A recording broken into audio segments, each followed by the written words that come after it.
The vines of injustice are running rampant through our lives as evil is encouraged and the good do so little. It is an injustice to have a class system that encourages cheating at the top and desperation amongst the poor. It is an injustice to permit worker exploitation for the sake of easy business. Our Superman, he never came.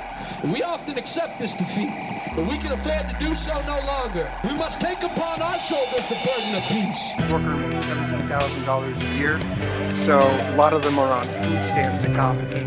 The 6 families that are heirs to the Walton fortune can stock dividends. If you calculate it up, $25,000 per month. You make more than the bottom 40% of the salary. The ball is in your court because I am just a guy with a megaphone. Now run home and tell your friends and family that this is the end to the destruction of our homeland. Imagine if Walmart went bankrupt. What would people do? How would they get their groceries? A lot of people wouldn't know where to go. It is an injustice. Justice is an injustice. A lot of people wouldn't know where to go. Revolution Radio. Justice will not be served until those unaffected are as outraged as those who are. Welcome, friends, enemies, and otherwise near-do-wellers, to an attempt to reach out, to change some minds and gain some perspective in what is a very clouded time.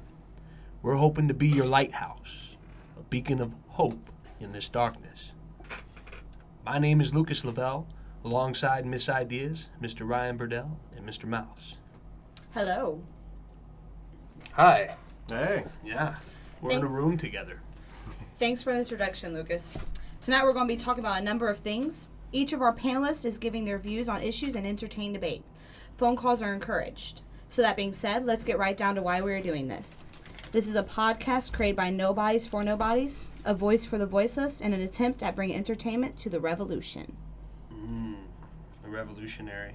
And the listener says, but I did not know there was a revolution.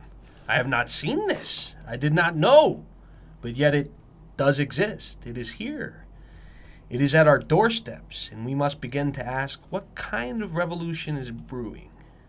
What kind of change are we in store for? You know, what do you think about these issues, Ryan?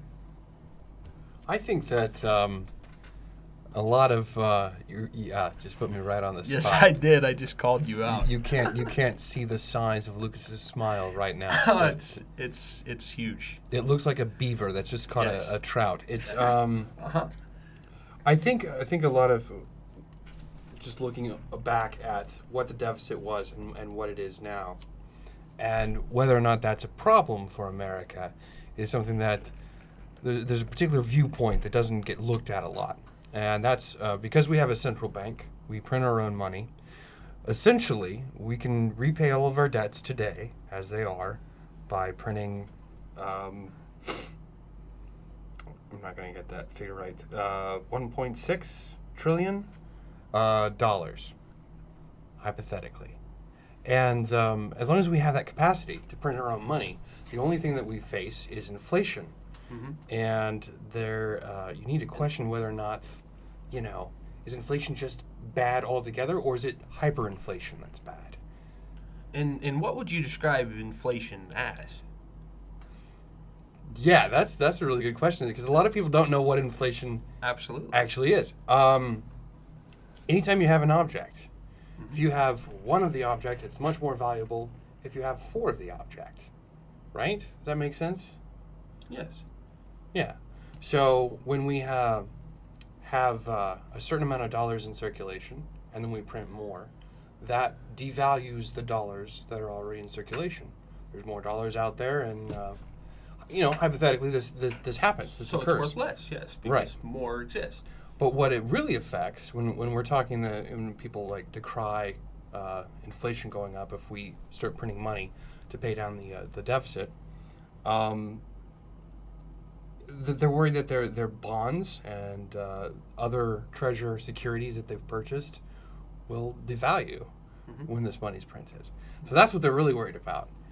Yeah, And nobody wants to lose anything. yeah. Work hard in this country. Mm-hmm. I don't know how many of our listeners have T-bonds that they've invested in that they're sitting on. But what certainly is going to cause a problem for those T-bonds in the future and the value of the dollar is the survival of the American economy. And as we've seen, unless you've been asleep for the past few years, the people that have the money hasn't disappeared, but the people that have the money are just sitting on it, or it's somewhere in the Cayman Islands. It's supposed to trickle down, though. Right, that's supposed to happen. But when the economy is, I can't remember which one's bear or bull. I should probably look that up. But isn't that sad? But when the economy turns down, and things, spending starts to slow down, the really rich people sit on their money. They invest on it. We just hang on to our assets. We're not going to liquidize them at all. And what this happens is that the economy is stymied down the way. The middle class and the lower upper class get screwed. Yeah.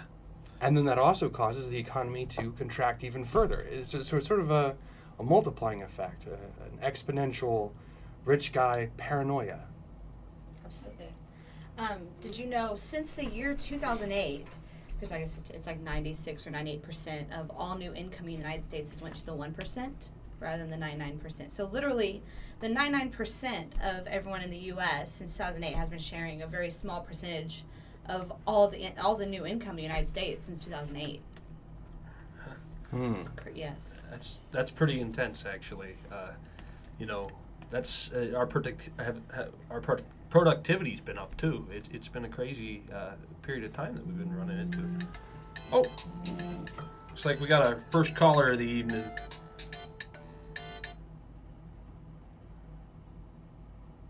Got some great technology here. Hello, caller. Hello? Hello. Hi. This is Lucas Lavelle. How you doing? Wonderful. How are you guys doing this evening? Doing well. Doing well. Long-time listener. Very, very nice. So how you doing? I'm good. I'm calling. I've seen a lot of stuff in the news pop up about this gentleman in Texas that's receiving a life sentence giving pot brownies that are having pot brownies. I'm kind of curious as to what your guys' stance is on it. Yeah, actually, the stance on that, I think it's kind of crazy that a kid would get arrested for pot brownies. Have you heard of this? Yes, they actually, the reason why he's getting such a large sentence is they're going by the weight of the whole brownie and not the pot within the brownie. So they're taking the weight of the mixture and adding it in with the weight with the pot, basically. So you're saying he has more than what he actually had. So he's being charged for sugar, egg, and milk. Yes. Yes. That was, Well, Was he giving it to people, or was it for personal consumption? Do they have a determining factor? Or what? did he bring it to a party? You said this was in Texas, right? Yes. Okay.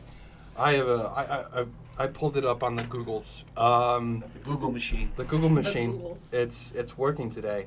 Round Rock, Texas. He's 19 years old, and he's accused of making and selling them. According to the Round Rock police, officers found 1.5 pounds of brownies, $1,675 in moolah, cash, money, lots and lots of baggies with marijuana and hash oil, digital scales, and a pound of marijuana just by itself. And this guy's name is Jacob Lavaro. Police were responding to a complaint about marijuana use. So probably smelled or something. yeah. Thank you, snitches. Yeah. But it's Bad kind of like, neighbors. Yeah. I mean, this is what Nixon's war on drugs sets up, right? I mean, we can't have any type of compassion for this guy. We can't go, hey, you know what? This is becoming de facto legal in the United States. Absolutely. People, you go out and get a job these days, and folks can't even make a living, you know, so of course they're going to turn to these kind of things, you know. I mean, the issue is, in fact, the existence, I would say, the existence of the black market itself. And that's just my opinion. Go ahead. Well, the thing is, in Colorado in January of 2014, recreational pot sales recorded $2 million in tax revenue alone, and also with the medical sales, it was upwards of $3.5 million. They're projecting to make $40 million in tax money just off pot. I mean, in every state, the infrastructure of every state is going down. Every state, every city has potholes. Let the potheads pay for the potholes. That's the most logical explanation. The small things in life that everybody's getting upset about, it can be fixed. I mean, in Colorado alone, this year there's 6,500 jobs that opened up in the pot industry. Wow. How many was that? 6,500. Oh. 6,500. This year? This year. That's alone in crazy. 2014, and we're not even finished with it. I mean, that's everyone It's May. From farmers to the cultivators to the people that process it, package it, sell it in the dispensary, the marketing end of it, the legal end of it. I mean, every aspect of the job for that our wonderful educational system that they want us to go to school for. If there's jobs and that's in one state, I mean, it's I see nothing but benefits from it. I'm an avid recreational user. I'm very smart. We can tell. I have a job. I don't kill people.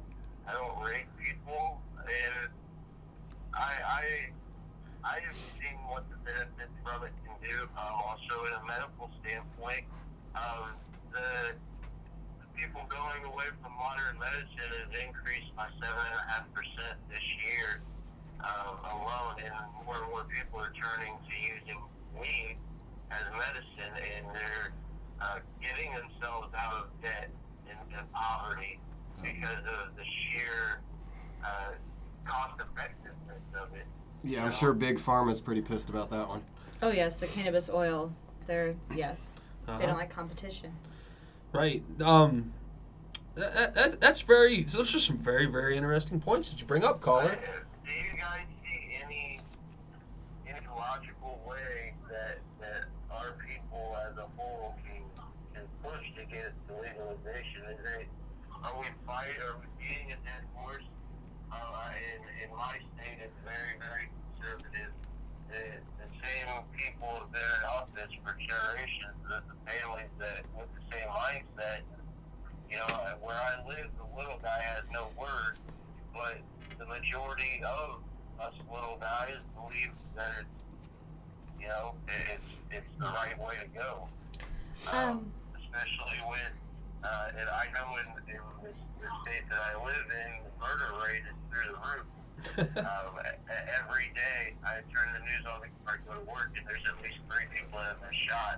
And there's not even, the city that it's in is not a big gang city. There's not gang affiliation. Yeah, It's the deer man. and you're right, and the crazy thing is you turn on that news and you hear about this violence, but you never hear about the good people doing good things, and it makes you afraid to go outside. Nobody wants to talk to your neighbors, and it leads to a very easily controlled society, which is a very scary thing, which, you figured that they'd be advocates of marijuana because you'd want more people on the couch, right? So that wouldn't be so bad. That's the mainstream media is a whole nother problem with what they want to do, their goals, what they want to do. They want to keep you scared, want to keep you controlled, obedient. Absolutely. But as far as Consuming. yeah, definitely. And what makes a better consumer than a guy who's Terrified, out of his mind. right high at 10 o'clock at night and got the munchies? That's a definite look at Colorado. Their sales are through the roof. I mean, did you see that story about the Girl Scout who broke the record, who was standing outside of a marijuana dispensary selling Girl Scout cookies? That was genius. Yeah, hilarious. Was that not Photoshop? Was that real? I don't know, actually. Google it. We'll come Okay. back to it. We'll come back to it. Just because of the sheer fact that recreational use was allowed, when people showed up to the cannabis stuff, they spent more money because they got to smoke free weed because they couldn't sell it. And, their profits are up almost 60% from last year in merchandise sales alone, and that's from High Times. I'm a avid reader of High Times. Right. I know a big issue that some advocates have is that they're afraid if they begin to tax it and it gets government controlled, they don't want the government to have control of it and jack up the prices, I think a lot of people want it just decriminalized rather than taxed and in government hands. And I've heard that as an objection to it actually many times. A lot of people just want decriminalized instead of government controlled. Well, as me being a consumer, I would say, I'm not going to say where I'm from, I would honestly rather the government have, if I have to pay 10% sales tax, 15% sales tax, to have a piece of mind that I can go sit by a pond and smoke a joint, I'm fine with that. I'm going to pay that money out in the black market of it. It comes with the tax. It's not like it's any cheaper when you go that route. Oh yeah, and it's a great way to get tax revenue. Obviously, it brings in extra money for the states. It's a good deal. I just know some people are, they're kind of swaying away from government controlled things, stuff like that. Yeah. Well, I think the point Julia's brought up with the pharmaceutical companies and what you were talking about with mass media. Yes. We have some really strong evidence that cannabinoids that are naturally found in marijuana kill certain forms of cancer.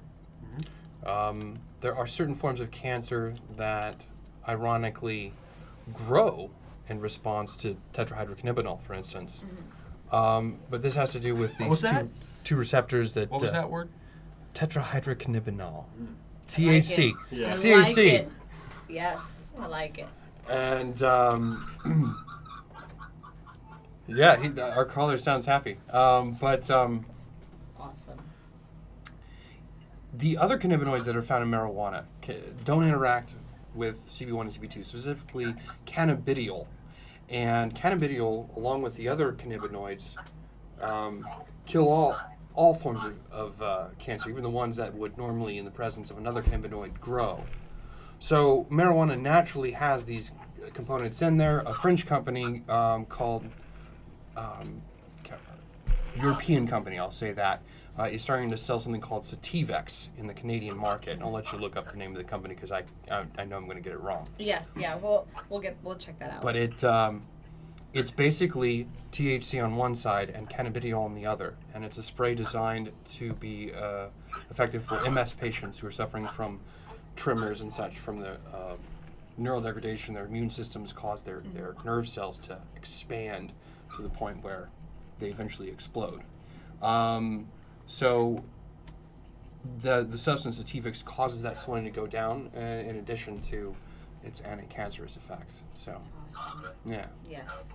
Like I said, pharmaceutical industry hate competition. Yeah, they do. You won't hear this on the mainstream media. No, you won't hear this talked about.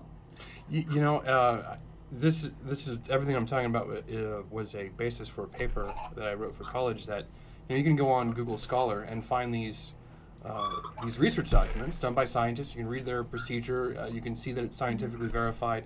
So it's really clear that there's beneficial medical applications. And the thing that needs to happen federally is it's really clear. If we move from marijuana from Schedule 1, which is selected for drugs that are dangerous, that kill people, that have no medical use whatsoever, and we move it to Schedule 2, where you find Ritalin and Adderall, OxyContin, and at the very least, doing that allows doctors to prescribe marijuana to people who have MS and cancer. And it's especially valuable to people that wouldn't have the money to pay for these manufactured pharmaceuticals, but could grow it in their own home. And we're talking about solving a really big part of the healthcare puzzle, cancer, and lots of forms of cancer. So Yes, and we all know someone or personally or know someone who knows someone who's been affected by cancer and all these diseases, which can be traced back to GMOs. Actually, I was at a march against Monsanto today. It was really, really great. Awesome. But, caller, is there anything else that you'd like to add before we drop the line here and change the conversation? Yeah, I just want to see more and more people understand that weed's a good thing, and they get involved with their local NORML organization. You can go to norml.org. Absolutely. Join, donate, do whatever you can. They are pushing in all 50 states to get it legalized and decriminalized at minimum. The more people that are saying, yeah, this is cool, let us smoke weed, the more they're going to realize that, it'll be all right. And you guys have a lovely evening. Hey, what's the name of that link again? What was the name of that link one more time? It's NORML, NORML.org. Awesome. Normal.org. And you can go there and you find your state and register and become an active member. It's virtually free. They really just want your voice, but with anything in the world, it takes a little bit of money. So if you got a couple bucks, send it their way. It won't hurt. Absolutely. It's for a good cause. Thank you very much, caller. You seem to be a very educated man. You may have changed my mind on it. It's a beautiful thing. I encourage you to give us a call some other time. Advocate for your cause. Appreciate you. Yeah. Thank you very much. Have a good one. Yep. So the economy is actually being helped out by an illegal plant. Who knew? Well, does anybody know the That story? shouldn't be illegal, obviously. Absolutely. Does anybody know the story of why marijuana was first made illegal? Oh yeah, hemp was going to something about England being against it because of their rope. Something along those lines. I don't remember exactly. You're almost right on it. The Dow Corporation had just invented nylon, made from petroleum, and it was the second strongest fiber on the market. The first being hemp. So you can find Dow. I mean, How do you get rid of your competitor? Outlaw them. That sure does make business Once again, easier. they don't like competition. history never repeats itself, but it sure does rhyme a lot. And I like that. yeah, back in the, I think that it's Mark Twain, I believe, who said that. Who's attributed with that. But Cummins? Yeah, man. But drop the thought. I hate it when that happens. It happens to the best of us. Happens to the best of us. Proving The Dow Corporation, their lobbyists are a lot like what we find in our world today, where you've got a large corporation who is going to make a buck off of manipulating democracy to benefit themselves. And there was a coalition of lobbyists, one group being the New York newspaper tycoon. I'm trying to remember his name off the top of my head. And he owned a lumberyard in California. So there was an invention, a patent had just been filed that allowed for hemp to be made into paper with a very simple device, whereas before it was extremely hard to make into paper. And there were certain projections that showed that it might produce more paper than a lumberyard. Right. So William Randolph Hearst had a monetary reason to want to keep marijuana paper as well as marijuana hemp rope off of the market. Well, that and weed grows back a hell of a lot faster than trees. Oh Yeah, they do. It would, bring back the Amazon, really. Right. Save the Amazon. Come on now. absolutely. It's a big thing. Well, it'd be nice if we could all breathe and continue to breathe. Trees are great. They're very metabolistically active too. This is why you can the DEA can fly their helicopters over places and see their heat marks, because these plants are producing a lot of oxygen. So there's another reason to kind of consider the benefits. My favorite part of the whole thing was the 65,000 jobs already by May. That's just 6,500. 6,500. Even still, though, that's 6,500 thousand jobs. Still. And we'll go back off of an illegal plant, and I'll be right. Fantastic. But, no, but that's great. And speaking of jobs, one of my biggest deals in today's world is it seems that more and more people are working harder and harder and harder, and they're not getting ahead. It seems as if the rich get richer and the poor get poorer. Well, everybody's got this concept that, if you want to make more money, you just need to work harder. So people actually try to do that, and they just continue to fail. Yeah, pull up your bootstraps. Right. There was a time when that worked. And, I mean, the cost of education is constantly rising. They know that degrees are in demand, so they're cranking up the pricing on that. Either be successful and be burdened with debt for the rest of your life, or be burdened for the rest of your life without making anything because you can't afford to get to that next step. Mm-hmm. Obviously, mm-hmm. There's no starting point. There's no help. People are working 40 hours a week at minimum wage and still not able to afford apartments. I don't know where you're from, but the cost of living is different everywhere. Mm-hmm. Some people could, be having $725 in Indiana and $725 in New York are two different things. Like, people working $725 in New York obviously can't live quite as easily as $725 in Indiana, for example. Mm-hmm. But even still, your lowest commodity apartment in Indiana, I believe, is somewhere like $400, around $300 or $400 a month. If you get a rough neighborhood, it's a little less, but not by much, and it is a rough neighborhood. Right, you're in a rough neighborhood, right? But at what point, how are people going to get started in their lives if they can't afford to live? I understand that adversity builds character, and that these are the values that we're taught, but at what point do we understand that 90% of the wealth is owned by 1% of the population, and we're all kind of in the same boat together? It seems as if none of us are even doing any better. Walmart managers, for example, I believe are making less now than they were when they were being hired in 1998. It's kind of a tragedy, I think. We've got people working two jobs. We've got police officers who are working two jobs. Actually, I believe the police officer in a community near where I live has a second job, and these are the people that are supposed to be protecting us and serving us. And of course you hear all these stories of police brutality and these guys being sent into situations where the low wages feed into the abuse that we see. Sure. And lack of training. Sure, and the lack of training. Absolutely. It's just insane. I had a conversation with the police officer and about it, actually, and he had mentioned... You're saying you had a second job.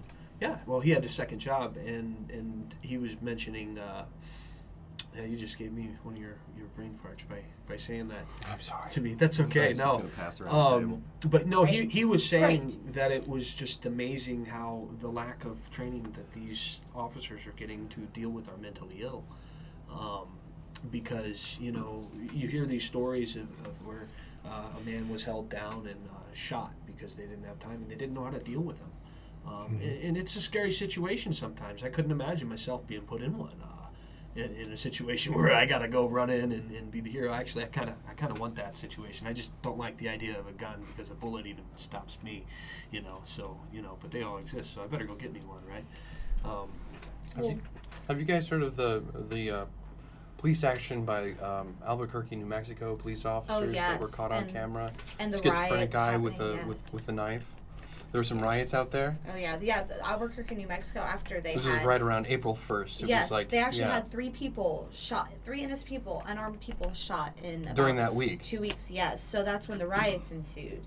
down in Albuquerque. It got really like riot police. People were shot with like tear gas. It was pretty crazy. It was just a few days, but it was huge. Like you don't see much stuff like that happening in the United States. It was big. It's a big deal. Like it was like a 2-week saga going on in Albuquerque, New Mexico. That makes me want to review it. I saw the police commissioner, his interview in front of journalists concerning the guy who had the knife who was shot. And it was interesting watching him talk about all of the non-lethal methods that they were using.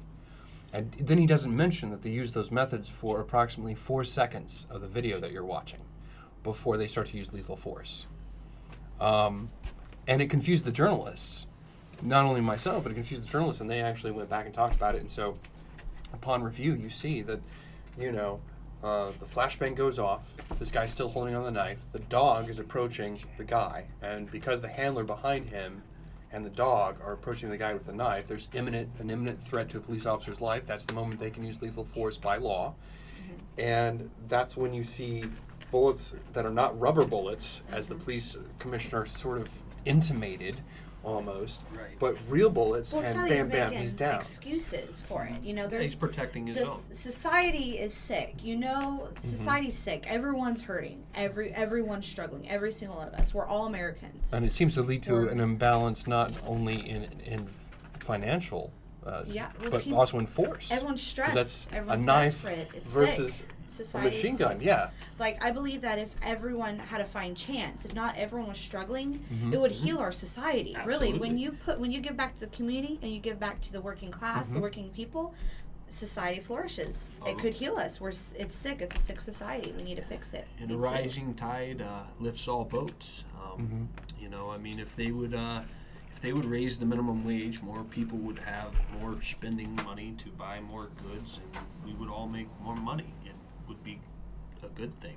Of course, the Koch brothers and several other companies out there are going to try to push a bunch of information on you that's going to say that inflation's going to happen, that we're doomed. But unfortunately for them, statistics and facts are proving them different. When you look at the places like Denmark and Switzerland with $20 minimum wage, and you look back in America and you're like, how can we be at $7.25 when a place like Denmark has a $20 minimum wage? Australia is at $16 an hour. They dodged the recession. Well, they did. Yeah. They did. Yes. And Denmark is somehow not, in the great hole of debt that every uber libertarian would have us believe. Right, and I mean, I think that's part of the issue is the Uber. The extreme right wing, the extreme left wing, the extremes. We need some more moderate. When you left Charles Murray like 5 miles behind, yes. you're going a little bit extreme. Yes, absolutely. But actually, we have ourselves a guest here. She's going to be remaining anonymous, and she works in retail, and she's actually been working the minimum wage. Actually, she's managed to get a little bit of a raise. She's making I'm going to actually let her talk to you guys actually about it. Tell us a little bit about your experience. I have worked in the same location for going on 6 years. The minimum wage is obviously the $7.25 that it normally is everywhere. And after 6 years, I make $8.25. After how many years? It'll be 6 years in a couple of months. The same company. Do you mind me asking, how old are you? 24. 24 years old, and you've been working there for 6 years, and you've gotten a $1 raise. Yes. Work pretty hard, right? Yes. I am a manager. I left for a little bit and went back, and they... Oh, yes. You're a manager. Yes. At $8.25? Yes. And an average of 24 hours a week. And how many people do you have to manage? 3. 3? Okay, that's a lot of work, though. It really is. A lot of people don't understand. Especially in retail, yes. Yeah. Oh, yeah. And dealing with the general public. Can you give us any stories or any situations that why you would deserve a raise? I mean, why do you deserve anything better? I mean, why don't you just go out there and find a better job or something, right? Like, I've tried. I actually left the company that I'm working for now twice. Mm-hmm. The first time I went back because an issue with a manager at the other place I was working the second time I left the other job I went to for the same reason. But when I went back, they only wanted to pay me $8, and I told them it had to be more. Right. So they went up to the $8.25, and that's as high as they would go. That's crazy.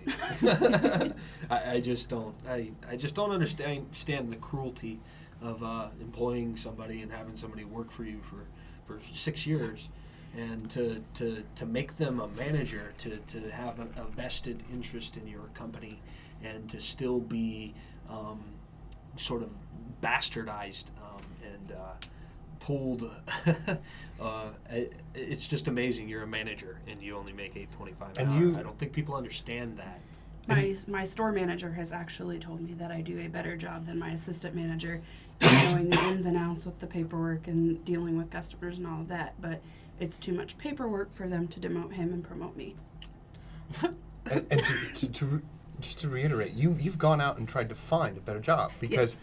I mean, how many times do you, Lucas, run into like that instance where you're having an argument with someone about raising the minimum wage and they're just like, these people are idiots and they need to go out and find a better job and pull themselves up by their bootstraps. And you're looking at these guys who are making these arguments and you realize they're in an economic bracket that's extremely vulnerable. I'd like to also bring up another point. A lot of people talk about college, and I believe that college is out of the financial reach of many people. It's very expensive. Yeah. As far as education goes, I know you have a little bit of an educational background, and what happened? Can you give us a little bit of story about that? The school that I was going to, you have a certain amount of time to pull out of your classes before you get charged, which was 3 weeks. They told us on the 4th week that they were shutting the campus down. I owe loans now that I can't pay back, and I can't go back to any school and take out loans without paying back the loans that I already have out. So you're probably a fan of Elizabeth Warren, then. Have you heard of her? No. You should check her out. She's a senator who's actually talking about those issues. It's actually a politician who seems to be a little bit on our side, although Ryan will tell you that she did vote for that bill. What was the bill? I think. Or maybe perhaps. I should. You could Google it. But as far as I know, she's a lovely woman. We were talking about this. I think you brought up to me a few weeks ago because I was talking about her, and you said, "Well, she did vote this," and I was like, "Oh, well." But that's what happens, We got people playing politics up there, But they're playing with people's lives, I mean, this woman right here works really, really hard, and it sounds like she even tried to better herself by going to school and found that she couldn't afford it. My husband's in the same situation. And she's married. And, by the way, she's got a family. She's not some teenage kid. That's another thing that I keep hearing out there, is that these jobs are for teenagers. But, that might have been the case whenever my father's generation was growing up. Well, many jobs have been outsourced by then. Back then, you could go to a factory and take care of your whole family on one job, but all those jobs are gone now. Yes, they're gone. There's nothing out there. Unless you have an advanced degree, but then you're indoctrinated in debt for the rest of your life. And how can you pay back thousands of dollars in loans making $8.25 an hour? You can't. Your debt gets forced on to the rest of us. And unfortunately, here's the kicker, right? Because at $8.25 an hour, you kind of need some help. So if you go and you try to get on food stamps or something, and you're belittled for being poor, and now they're talking about even drug testing people for being on this. So they're going to charge the American taxpayer billions of dollars, or not billions, but millions of dollars to drug test the entire United States just because you're poor. Well, and perhaps they want to save. They're going to spend billions of dollars on the test just to save us millions, a few thousand. I guess we're going to be spending more on the test than we will be even quote unquote getting back in taxes. It goes back for me to the beginning of our conversation when we were talking about neighbors helping neighbors kind of. What's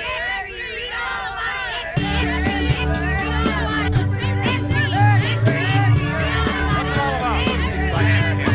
What caused that commotion? What's all the shouting? Do you need your tracks recorded, produced, mixed, or mastered? Yeah. Does your podcast, TV, or radio show need a theme song? Yeah. They call it Drifting Studios, the recording studio that comes to you at 317-476-5820. Call us to schedule an appointment or get a quote. We'll get you quality recording for a price that won't kill your budget. Again, at 317-476-5820. Now get your art in motion.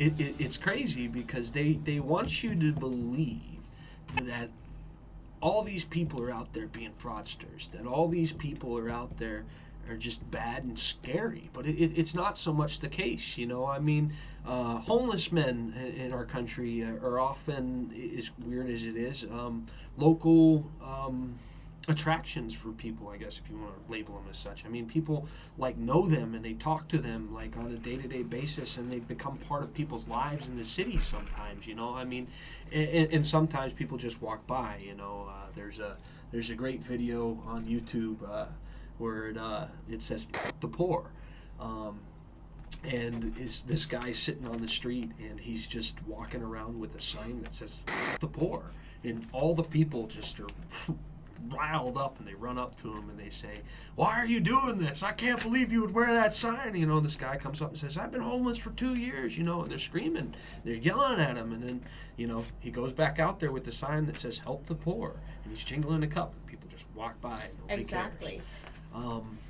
cares. To get back to Elizabeth Warren, there is no, that's quite right. I did not find anything. I just want to state, though, that you know, we're not associated with the Democratic Party, and actually have people that on all sides of the political spectrum in our group. Sure. I believe I've spoken to everyone here. Most of us don't believe in the political spectrum. Most of us are. We are all Americans. There should be no left or right. No, this is not a football game. Our country is not a sports game. That's better said than I did. Americans. We're all Americans. We're all the same team. But I love football. Come on. Football's awesome. That's an entertainment sport that is not our country. Come on. Football is not our country? No. I don't know. We are not I think against football, each other. America bleeds football. See, I'd agree with that statement. So you guys are wait, football which fans? one? Football Oh, fans. Football. Who do you like? I'm a Colts fan. Good. I'm a Pittsburgh Steelers fan. I can't help myself. How about them Jets? Really? No. Who likes the No, the I don't Jets? even like football. I don't know.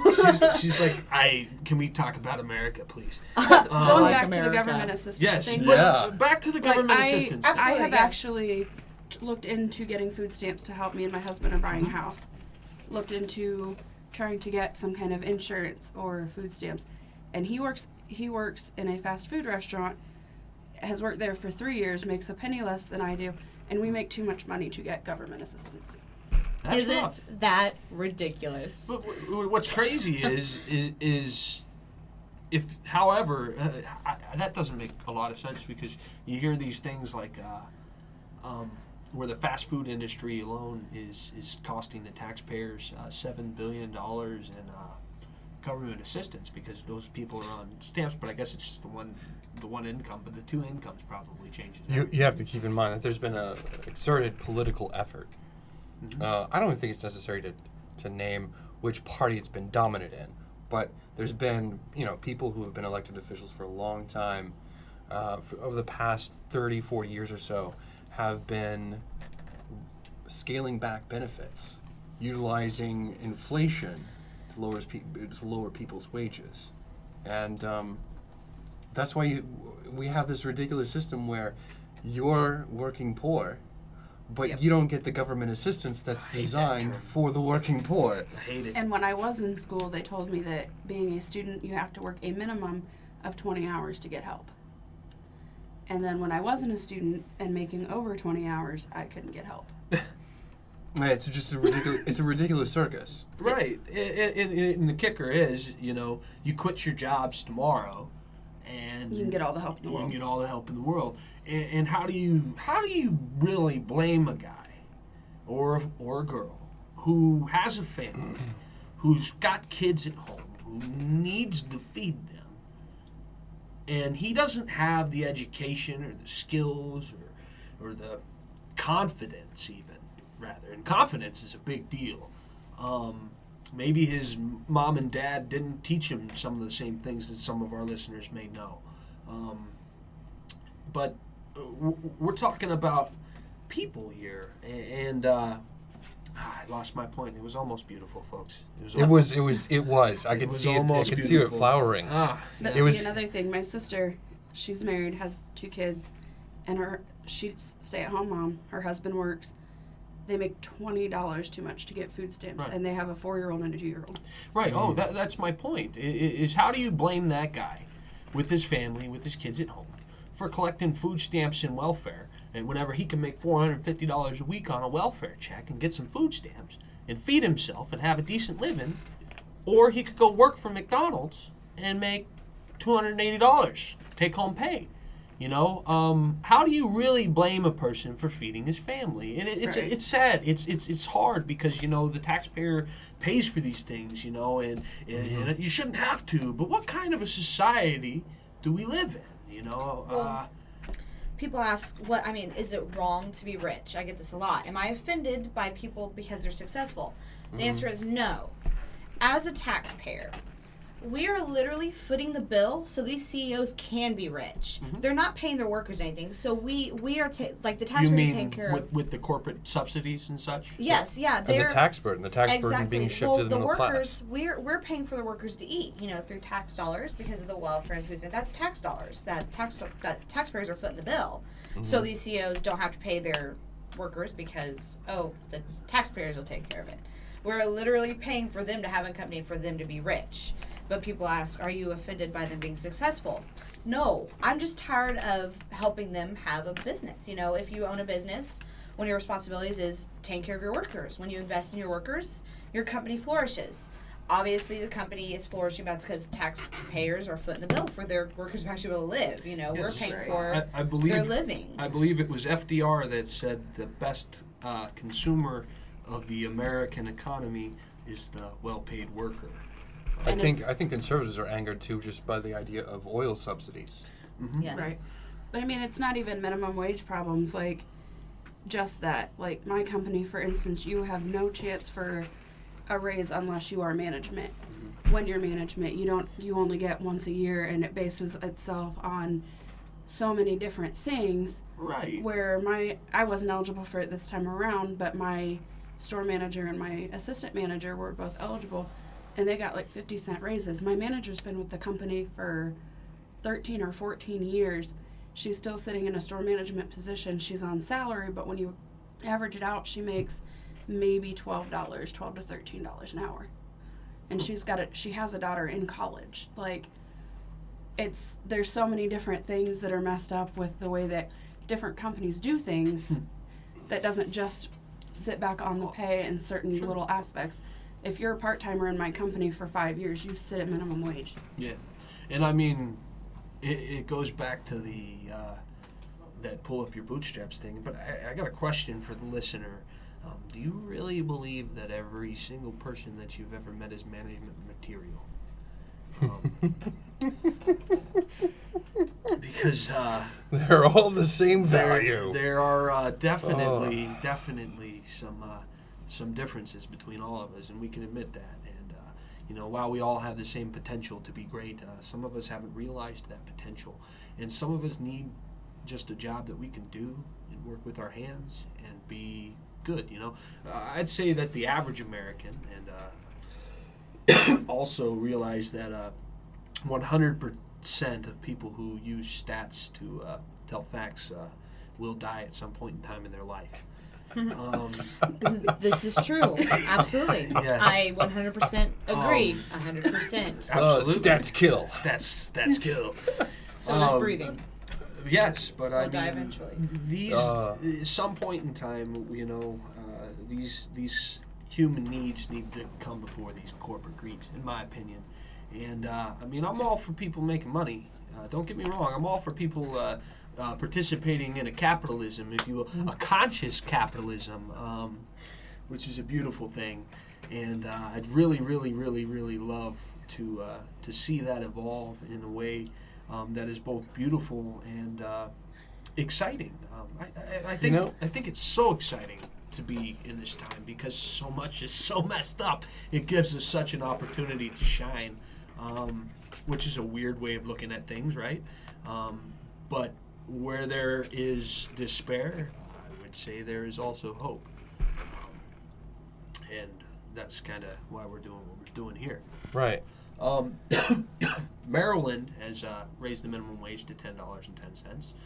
I would suggest that you write a letter to your congressman and your senator and make sure that you let them know that you deserve a raise. Because knowing you from the little bit of time that I have, I would say that you're a great person, and the fact that you have a job and a family alone, I'm pretty sure you do your job just well.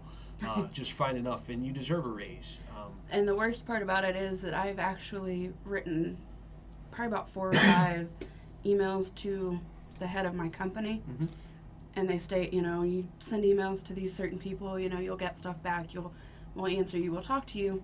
I've never gotten anything back from them. Just a runaround, yeah. Yeah, basically. Absolutely. And we have in our systems like direct emails to them, so everything we send goes directly to their mailbox.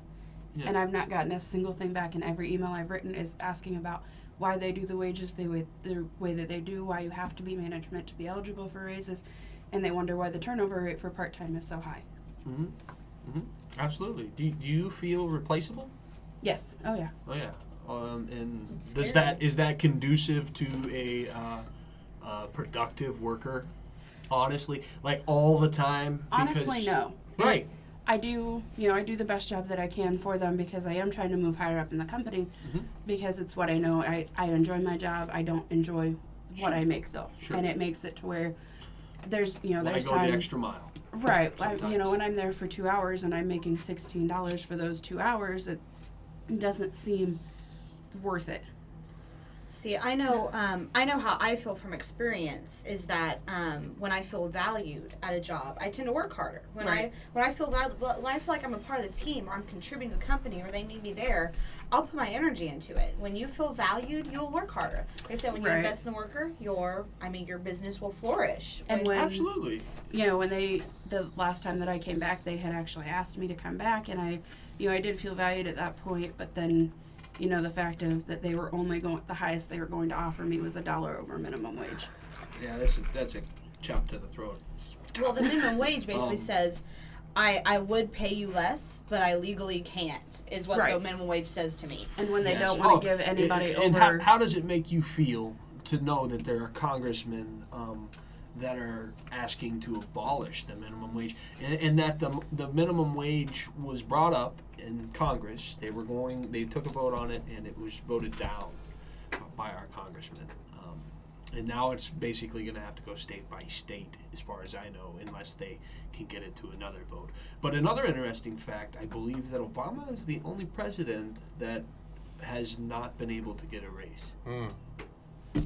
Not sure. You might want to fact check that. Okay. But I'm pretty sure I read that somewhere. When you said that, were you meaning like they're trying to completely abolish a minimum wage? Yes, absolutely. That is because the correct me if I'm wrong, but there's a libertarian stance. It's borderline anarchy, if you will, ish. It's like controlled anarchy. I don't know. It's a weird way of thinking about it. Although they got some interesting ideas. I like them. I like their social ideas. But essentially, what we're talking about is people that believe that the minimum wage is an infringement on a business's right to do what a business wants to do. Oh wow! The I've idea, not heard that one. The idea is that any government interference at all in capitalism is not good. So you have this unfettered capitalism that just kind of goes unchecked and does what it wants. And what happens is it tips the scales in favor of those who have the means of production. With financial means. Or the financial means, which, just think about how quickly a Dollar General will pop up out of nowhere nowadays. Right. I mean, how much nicer, as a small business owner, would it be if you could just, I built another crew, or It's just that simple. But what's really crazy about it is that that these folks do have this ability to create this massive amount. And that was something that was really cool, I believe, about the period after World War II, is that the 1%, or I don't know if they were 1% at the time, but the rich gave back at that point. Well, they were forced to. They were forced to, right, yes. The effective tax rate under Eisenhower was 90% of your income. Nice. That's pretty high. It is pretty high. But That's like, think about how do you even pull that off? That's like crazy high. Eisenhower was kind of. Was it Ike? Yeah, it was Ike, man. Oh, that no was way. Under Ike. That's totally. why he did it, because he was awesome. That's right. Ike the Republican, man. Ike the Republican. No, he was, he said, you don't mess with the general. No, like, yeah, I won he World said, War II, and now I won the presidency. But what was it he said? I despise all adjectives that I mean, that was label people or something. He hated labels. Well, the tax of the 1% at the very top had kind of a double-edged effect. It kept people who would otherwise not have jobs employed through government infrastructure programs, building dams and bridges, and then on the other end, it kept the rich from being able to put together super PACs. Yeah. To be able to influence politics to benefit themselves. And, Ike kind of inherited FDR's legacy, and that engine just ran up until the 70s, up until Jimmy Carter. Sorry, Mr. Carter. 76% of the United States had a home in the 70s or some place like that. I remember the statistic. Facebook is wonderful. You just get to read all sorts of crazy facts, and then replaced with SpongeBob pictures and things. But we got another guest, another employee of a fast food chain, actually, and he is also go ahead and tell us your story. Okay. Well, I'm Jimmy. That's Hi, Jimmy. my name. And what do you want to know? Where are we at here? What do you want me to tell you? I was curious actually about your job. Like what actually, I do there? How many jobs have you had actually? So I know you've worked a lot of places. Several, yeah. I'm in my 30s, early 30s. Yeah. Do you like long walks on the beach? I do. Yes. I do. Holding hands. We can all do do that that later if together. you want to, Oh, yeah. good. Yes. The three of us. Yeah. That's We the can three skip. of us. We could do it very masculine too. It'll be good. Yeah. But no, yeah. It's We'll more sing like along. I'm sing. trying to think how many jobs have I had? Probably a lot. I've had a lot of jobs. I've done Too stuff many to from work in a lumber yard. I deliver pizzas, or I've worked stocking like grocery stores or retail stores, Yeah. etc. A does bunch of stuff that doesn't require a college education. Right.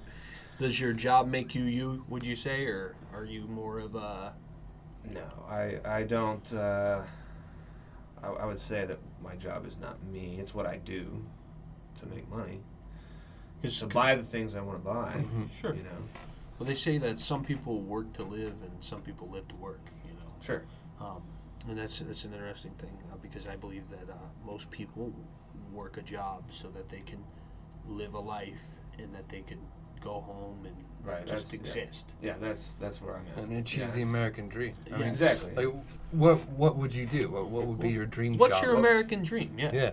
I was going to be in a band, silly, Yeah. right? But that's what I was going to do. Yeah. Mm-hmm. And I was sure of it. When you're 15, you figure out that, girls like rock stars. And, They do. All the things that go involved with all of that. It's definitely something that you want to do when you're a dumb 15-year-old kid. But I just never stopped wanting to do it, And, That's like me and my superhero complex. Oh. But it's not like the band didn't work. They definitely, we put ourselves out there. We made ourselves known, but the area and trying to when we would go other states or whatever, they're really, because we're all people who work for minimum wage or whatever. It's hard to push all of that as well. Because no one's paying your band. When you go and see a band at a bar or whatever, or at a venue, that band may or may not get paid, and if they do, it's not going to be. Tell us about your pay experience there with as a band, as a musician, because it's my understanding that those guys often show up and play at 1 o'clock in the morning and leave with $20. Right. Yeah, that's exactly how it goes. Oh. Yeah. Well, you got that figured out. Well, good. I didn't want it to be true, but that's how it goes, huh? Yeah. Well, talent isn't something that people feel the need to pay for. That's so weird. But it depends what your talent is. If you're an electrician, they'll pay you. You're not going to get into an electric box and mess around with any of that. You know what I mean? The average person is not going to do that. So you go to school for it. You learn those things yet again. Now you can get an internship with jobs like that, but a non-paying internship. We're talking and we're talking to trade. So, you get a thank you letter from the corporation for that. Right. Absolutely. So I mean, essentially, what we're talking about is a dream that got crushed because of the inability to afford to chase it to its fullest potential. You're talking about guys that tried and couldn't afford to leave other states to and continue doing that, because I imagine it would be expensive. I know gas is crazy these days. That's where all the money goes. So you get a raise. You guys get a raise. You continue to put your efforts into it. You put yourself into it, and maybe you get your dream. And that's what America's all about. To me, is those ladders to success. If a guy wants it or a girl wants it, if anybody in this country wants anything, all you have to do is apply that hard work, and it should be in reach. Sure. But see, you say should be. Yes. That's not a fact in a lot of cases. Yeah. Oh yeah, for some people there's no next step. Like they're trying to say, minimum wage is the beginning part. Well, when does that next step come? If profits are at an all-time high, when else are we supposed to ask for a raise? That's very, very, very good point. Sometimes the next step doesn't come for people. That, and when your company, only offers you 50 cents every year. Mm-hmm. I mean, that next step would have to wait for a very long time. I just don't know how long you can eat ramen noodles. Right. I completely agree. I've had my years of ramen noodles in the dark. It's crazy. And then you go and think about, I gotta pay a power company. It's the year 2014, and women are making 77 cents on the dollar, and people are still demarginalized. People are in prison. That was a point we were talking about marijuana earlier. The prison overpopulation of people in there for nonviolent crimes. It's just absolutely crazy. But anyways, back to the issue at hand. So tell us more about some of these jobs that you've been underpaid for, and some of the crazy tasks that you've been told to do. You ever quit? What was all the time? Yeah. Well, was there ever a really satisfying quitting experience for either of you guys? Because I'm a firm believer. I don't remember who it was that said it, and I'm sure the people online will inform me or make fun of me for not knowing. But what he had said was that every retail worker or every person who works with the general public should have one day a year where they could just freak out on a customer and just let them have it, because sometimes people are rude, very, very rude for no reason. Because it's that consumerism. They need it. It is. They need it now. They want it now. If I could have one day a year where I could do that, it would escalate to the point where I would be set for the entire year. Would it stable that cognitive dissonance Yes. that you already feel for doing those monotonous tasks all the time? Especially during holiday season. Oh goodness, yeah. See, that's another deal. I mean, I could not imagine working in a retail store on Black Friday. It's just craziness. It's terrible. Whew. You've done it for 9 years now? 6 years at the same company? Yeah, I've worked retail for 9 years, just the past 6 at the same company. And you've done Black Friday every year, yes? With the exception of one because it was a grocery store. Oh, but yes, so this will be my 9th Black Friday this year. Wow. And one was at a Walmart. Oh no. Yeah, Walmart is a whole that would take up a lot of time just to discuss Walmart. We'll do a Walmart show. The gratifying moment It in would quitting, take I all show. definitely had one we'll of get those. some farmers on here to talk. So, tell us about then your gratifying quitting experience. Yes, I gotta hear this. I was working in a hotel doing housekeeping. And I, again, was making minimum wage cleaning hotel rooms. And I was needing to leave to go do some paperwork for school. My manager told me I wasn't done with what I needed to do, and if I left, I wouldn't have my job anymore. I tried explaining the situation. One of the other housekeepers had said that she would, do my last one room that I had, and he still said no, that wasn't okay, that I had to do it. So I called my old boss, which is where I'm back now, asked her if I had my job, if I needed it. She said yes. I looked at him, I threw my cards on the desk, and I told him I was done. Because it wasn't enough, he wasn't paying me enough to not try to pursue my school. And he was trying to get away with your schoolwork, Oh, which is Yeah, supposed to be to, better your future. I had called the Better Business Bureau on this manager twice. Nice. Because Well, that's he... probably why he was telling you to get it done. Oh, no, this was after that. Yeah, they told him it was you. And they're like, hey. It was after that, but no, I found out that it's actually illegal for your job to interfere with school issues like that, for them to tell you that you can't go do that. And then he withheld my last check from me for an extra week and a half because he said I didn't give him a 2-week notice. Where actually a couple of weeks before that I had spoken with my direct supervisor over housekeeping, and I had actually put in a 2-week notice, but I decided I wanted to withdraw it. He told me that whenever I needed to leave, just to let him know and it would be fine. So I had the woman that was directly supervising over me, standing there telling him that I did do it, but he withheld my last check for a week and a half. So I'd like to interject something real quick here. Whenever, this is something, a lot of places won't hold up to it. Most places won't. But legally, when you don't work for a place anymore, you're entitled to all the money that you're owed right then and there. Right at that moment, right then. So for him to hold that check from you was illegal also. Well, when the day that I had found out, I was trying to figure out what was going on with my check and what was, what was going on with it.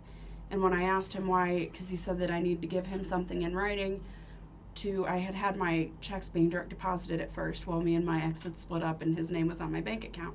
So I closed the bank account and I had told him about it, and he told me that I needed to get something in writing to do that. But this was the day that I went to pick up my last check. When I asked him why he didn't initially tell me that, he said, well, why didn't you give me a 2 weeks notice? He clarified that that's why he was holding my check from me. One of the other girls that worked there called the higher-ups and told them what was going on and asked them if they could just do a cash out on the registers, give me my check. The higher-ups said that it was fine. He said he didn't trust me enough to do something like that. And it took me another week and it took me a full week and a half to get my last check from them. That's crazy. Yeah, I've heard tale of companies going so far as checking their employees' purses whenever they're on the way out. Oh no, It's like what you're not gonna pay me enough, and then you're gonna accuse me of being a thief. Oh no, I know that there's people out there that are just gonna steal from you just to spite you. Right. Just now, you gotta treat people right, people. Right. No, I threw stuff at him. It was gratifying to me. Good. He was a pig. Awesome. He was a pervert. He was having an affair with a girl that worked at the hotel when he had a wife and a baby at home. Rough stuff. The whole situation was completely messed up, and he's gonna come after us now. This anonymous guy that We're on to hears you. the story. Hey, hotel guy, you're cheating on your wife. We know you're there. We're coming. Expect us. Expect us. Yes. Yes. Actually, that's very interesting. Ideas. You are involved with a very interesting group of people. Yes. Known as the infamous or famous or unknown or known Anonymous. Yes. Once was the final boss of the internet that has now poured onto the streets. Like the big boss? The final boss of the internet. Yes. Greenface started in 4chan. 4chan as a bunch of trolls and hackers and. What's a troll? A troll, basically someone on the internet that tries to I don't know the word for it, tries to make their target feel rage, basically, makes you angry any way possible. A good troll will use, proper grammar and real logic to tick you off. Bad trolls, on the other hand, they're just annoying. They're just bad. It's Let me go in to say that I've known Ideas for years, and she has a lot of experience in this before. That is a weird combination. So we got trolls and are there like fairies and mythical dragons? No, the trolls of the internet, really, they're not like gremlins, I suppose, or the trolls you find under a bridge. I don't know. I'm afraid to meet one of these people in real life. Sometimes they're so mean behind the keyboard, and then like you get up and they're like, "Hey, how you doing, buddy?" And it's just frightening. But actually, we'll get back. Actually, a couple of our guests got to leave, and I just wanted to give them a send out. And really appreciate you guys coming in and talking about what it's like to work in an environment where you feel unappreciated. And Jimmy, actually, before we go here, I just wanted to hear from you.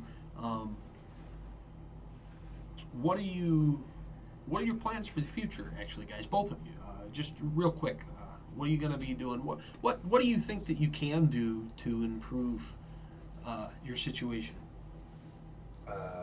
You just go to work and you get like more than one job, and you don't have a life, and you sleep and you eat and you work, and then you might have a weekend off and you might get called in. Like, that's what I'm looking at. That's absolutely right, folks. That's just to afford a home that you're buried at because you're working. Right. I agree with the statement of having to possibly get a second job, because my job doesn't offer me the pay and the hours that I need at the moment. I am looking for a second job for the summer. So you're both saying raise the wage. Yes. Yeah. Because you shouldn't have to work two jobs. I don't care who you are. If you're working in this country and you're working for 40 hours a week, you should be able to afford at least a one-bedroom apartment in this place. I mean, come on. And by doing It's this, crazy. me and, like I said before, me and my husband just bought a home, and me getting a second job, I will see him barely. He works until 1, 2 o'clock in the mornings. Newlywed. I've been married for 4 months. Well, they say that half of all marriages fail. I'd say it's the mandate of wealth over us that basically has led to this. I mean, it's all because of financial issues that most of the time relationships fail. And I mean, let's face it gets tough whenever you can't get the person you love something that they want, or Right. Or something that you want even, because I love me. So, and when I can't get me stuff, I don't like it. It's not fun. Well, and people, they won't admit it stuff. necessarily. They won't pinpoint just finances, I suppose. But outside stress, when you're stressed all the time, when you're exhausted, you're chasing papers all day, and you come home and you have a family, it's hard. A marriage takes work. And when you're putting all of your energy just towards Your surviving, even, it's hard to keep a marriage up. It's hard to deal with a relationship when you don't even have time to work on the relationship. When you're putting all your time in at work and you barely see the other person to even be able to work on your marriage. Oh, yeah, Work on your things like that. Like, I usually work, either 9:30 to 4:30 or 1, 2 o'clock until 9:30 at night. And my husband usually works 4:30 till 2 o'clock in the morning. That's well, and I have 2 kids. I'm sure you guys got married. One day you want to have kids. Right. You need a next afraid to step. have kids, actually. It's a scary I'm kind world. of at that point where I'm kind of afraid, like, I want kids, but it's a sad world when you have to put completing your family on hold because society's hard. Life's hard. Mm-hmm. It's a scary world out there. It is, and but there is hope. I truly believe there's hope. There's groups. We're going to get into Anonymous a little bit here in a second, but there's groups. They're actually going to be doing a march on June 7th. That's coinciding with June. Yes. With the what is it called? The march. We're calling it the March Against Global Corruption again. Okay. This has been the first Saturday of every month we've been doing. Mm-hmm. Obviously in addition to the NASF doing this. So we That's are the National Allegiance for Solidarity and Freedom. Yes. We're actually coinciding with them, kind of coming together. Absolutely. Solidarity, unity. It requires all of us to make a difference. Right. So I would say that it's a call out for any of us out there that are listening. that are working really, really hard in trying to make ends meet and still not getting ahead. I would say that they should come down. We're going to be in Indianapolis, Indiana, on Monument Circle. Actually, I'll be there myself. We're going to be hosting a rally to end this government corruption. And actually, I say you bring your signs to raise the wage too, because we got to get out there in the streets and we gotta rile up. You know, they won't know about your issues if you don't tell them. A closed mouth doesn't get fed. That's a fact. America, stand up for yourselves so that we can all have a better future. Well, and thank you guys so much for coming on and stating your place. Thank you. Thank you so much. Awesome. And, Thank you. We're going to welcome back Mr. Mouse and Mr. Bell. And Do you want me back here? Yeah, I actually wanted to touch on something you guys mentioned about raising a family. Thanks. How do you teach your kids to do the right thing and actually follow the law and everything like that when they watch you working 2 jobs and busting your ass and not getting anywhere? Like, all they see is, well, I don't want to do it your way, so they end up trying to find some shortcut. Well, I'm the opposite though. My dad worked really, really hard, and I admired that. Like, I mean, he wasn't there and stuff, but I knew, like, for some reason, most kids don't get that. I don't feel whenever dad's away, but maybe my dad was just like, I'm working, son, and that's what I'm doing, so you're gonna be fine. See, I'm just over there toiling away so that you could exist, right? You wouldn't exist if it weren't for my money. So. Well, I believe that a lot of our, like I was talking about earlier, the Sikh society, parental involvement is a big one. When parents are working 2 and 3 jobs, both parents. The children are being raised by babysitters. They're being raised by daycare. They're being raised by the state because the parents they're not home. Mm-hmm. They're not home to raise their children, you know, and when you don't have a parental intervention, children grow up, in a broken world. So you're saying that perhaps it's in the daycare centers that there's a massive daycare conspiracy? Oh, no. It just believe children need their parents. Really, they need that. They need that biological connection. They do. I would not be who I am if it weren't for my parents. I mean, would any of us? Well, yeah. I mean, how can any parent complain about how their kid was raised when somebody else is the one that's doing it? Yeah, that's a very good point there, Mr. Mouse. Yes. Yeah. There's that. It's been a great conversation so far. We've touched on marijuana legalization and how it's 2014 and it should be done. We've talked about the minimum wage and how it should be increased. We've talked about the effects of harshness in the work environment. We've touched on issues such as FDR, and now I believe it's time for us to go to ideas to talk a little bit about this anonymous group, because I've met some of these individuals and they don't seem so crazy. I mean, yeah, the mask is kind of a little bit frightening to some people who wouldn't know, but they don't seem as crazy as the media would have them portrayed. In fact, I saw this crazy thing. There was some kind of TV show where they were robbing a store with the anonymous masks and stuff, and I just know my history, and I know that there's several groups throughout our history, that are just disenfranchised or tossed to the side by media and the government sometimes. Unions are constantly called thugs, even though they're probably our greatest way out of. Mr. Mouse just put on a mouse hat. I'm just like, go ahead. Can is oh yeah, Mickey we're not Mouse? crazy. No. Can you do the Mickey Mouse thing? I cannot actually. Yeah, no. He's oh boy. Oh God. Everyone's a mouse all of a sudden. Yeah. Yeah. We own everything. Fantastic. Yeah. Thank you for that. That was beautiful. So yeah, but I met some of these people, and it's funny talking to the same face over and over again. You really get to know them, but them as one. That wasn't as funny. anyways, but I mean, I've met some of these people, and I mean, they are pretty much for change and for what's up with the mask?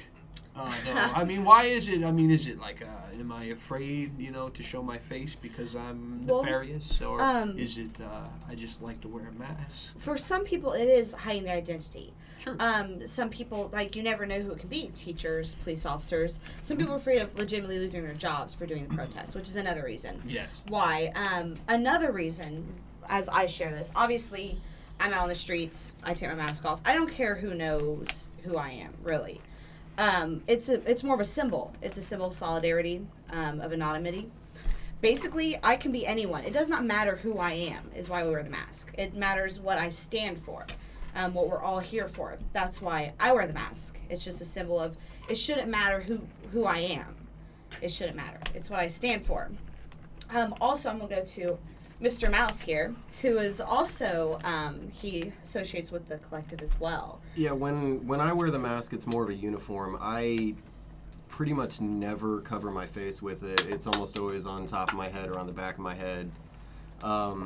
It's just to connect me with the rest of the group, so that's really all it is. Obviously it started with the whole V for Vendetta thing and the Guy Fawkes, and although that started out in Great Britain, it's kind of become worldwide now. So it's kind of a strange story. It's a symbol. It really it's a symbol.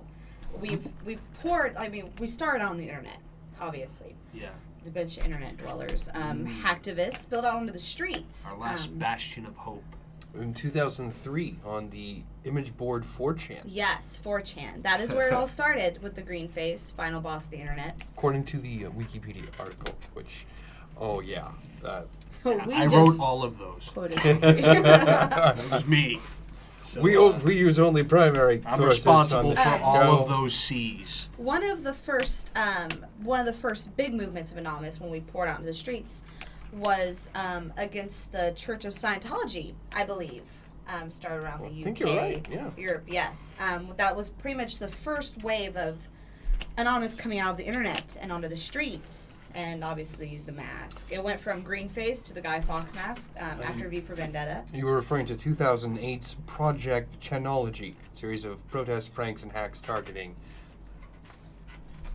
Tom Cruise's Yes, against Scientology. That was a big push for Anonymous coming off the internet. Before that, pretty much exclusively internet. You're glib. And that's when it I'm Lucas. poured out in the streets. Obviously, a lot of people have bad ideas about Anonymous. They don't. A lot of people don't understand. Like, for example, this last protest, I had this girl saying that she went to Ben Davis High School in Indianapolis, where it started, because apparently there were some kids there that associated with Anonymous. She's like, I went to Ben Davis High School. I'm like, well, there's thousands and thousands everywhere around the world. So that's, we didn't start at Ben Davis High School in Indianapolis. Obviously, I didn't even know really Ben Davis existed until this year. So, yeah. Well, it looks like Anonymous's LOL's victims have included the Westboro Baptist Church, of course, corporations like PayPal, MasterCard, Visa, and Sony. If you remember the Sony password hack, where they did encrypt into their passwords on Sony's network. Thanks, PlayStation 3. Got arrested in that whole Sony thing? Was it 12 I've also heard there was an article I read, and I might be ridiculous, something about PlayStation doing it themselves or something to mess with something, and Anonymous was like, sure, we did it, because they blamed them or something. And I may be talking out of my ass. That might be that could be very well true. As you can see, whenever Anonymous or the mask is brought up in the mainstream, like the Steubenville trials is a good one this past year or so, where there was actually an Anon, KY Anonymous, was actually interviewed on national television. Obviously, they wanted to talk about the mask, things like that. The media really puts Anonymous in a bad light. Obviously, you only hear about taking down websites and exploiting customer data, things like that. That's really all they're going to tell you, because they want to put us in a bad light. Yet, There's, for example, Operation Human Angels, starred by Lindsay Bowes and Kirsty Elgersma, two good friends of mine. They start Operation Human Angels. Basically, the first half of every month, they just go out and give nice messages to people, make them feel good. It's awesome. It's like spiritual healing, and this is worldwide now. It's became huge to have their own website, OperationHumanAngels.com, I believe. If you Google it, it'll come up. It's like hashtag #OpHumanAngels. It's huge now. They don't want to ever hear about the good things we're doing or what we do for the homeless, or we get involved with activism. Yeah. And there's so many different kinds of us. Think of us like a giant octopus. We're everywhere. We're always watching. That's frightening. Where there is trouble, where there's corruption, you can guarantee there's some Anons watching. Good. That's nice to know. So they're like, that's kind of cool. Well, I've also heard that they are battlers of child molesters. It's kind of a cool thing. Yeah, it's sort of a side project hobby for a lot of people. Are they just like masked biker guys? Like, what's that group? No, they do have that. There's there is a biker gang, but it's actually not affiliated with Anonymous. That they go out and protect kids. That's kind of a. Did Anonymous get the idea from the biker gang? Actually, no. Anonymous just the internet's a good place for pedophiles to hang out looking for kids because kids are on the internet too, and everybody's somewhat anonymous on there, so they can kind of get away with a lot of things. So Anonymous started basically creating fake sort of like teen pages or kids pages to try to hunt down pedophiles and exploit them. I mean, nobody likes a pedo, but especially Anonymous. That's one of the big ones. So that's kind of cool things, you don't hear about that. That I hope that they turn them in and that they get that done because Anonymous has sometimes some people deserve a little bit of justice. Yes, Anonymous has actually uncovered and revealed hundreds of child pornography rings on the internet using just the skills. I mean, hacking computers, finding these websites and taking them down. So Anonymous is responsible for taking down hundreds of child pornography rings on the internet. It's crazy. It just makes my skin crawl talking about it. It's the weirdest. Those people, I feel sorry for them. And unfortunately, the way the law is set up, there's not, unless you can catch somebody in the act, there's not really a whole lot you can do to them. So the way that Anonymous a lot of times operates is to, just basically make it known that this person, they're interested in kids. Sometimes that's protection enough, Right, if you can, inform their family or things like that, like it's, hey, this person's trying to have sex with a minor. It's kind of like, you might want to know that your family members like that or whatever. So yeah, they kind of spread the word around about that, and that's often frowned upon for some odd reason. But yeah. So Lucas, tell me about the NASF. That's. Or is it fan. Natural Association of it's the Scientific Frontiers? What the Scientific Frontiersmen. Yes, we are the normal. Average San Franciscans. Absolutely. We are the National Allegiance for Solidarity and Freedom. We're an organization dedicated to direct action and innovative thinking, working toward a goal of universal solidarity. It's only in the power of a united voice clothed in the righteousness of a pure intent that we will see humanity evolve past the generations of despair that we've seen. Hate breeds hate, and pain breeds pain. Let us mend these old wounds and bring this world some peace. It's a group that's dedicated to bringing a voice to the voiceless. Really, we're advocates for humanity, and as I would call us, and as we call ourselves, we're Lionhearts. Mm-hmm. Yes. Yeah, kind of like that Van Damme movie. I hope you guys have all watched it. It's beautiful. He fights a guy in a pool. Is it called awesome. Van Damme the Lionhearted? No, it's actually called Lionheart, I believe. But yes, I was a really, really strange childhood of Arnold Schwarzenegger and Van Damme movies. My grandma But was if you a huge watch fan. all the way through and get all the way to the credits, there is a description that links to the NASF. You'll notice that. Dude, No, that there's would not. be There's not awesome. really. We'd have to. Gotcha. Great Scott! We're time traveling. But anyways, I believe that we are essentially a from the grounds up grassroots organization dedicated to bringing the issues of our time to the people. I believe that our media has been blunted, perhaps.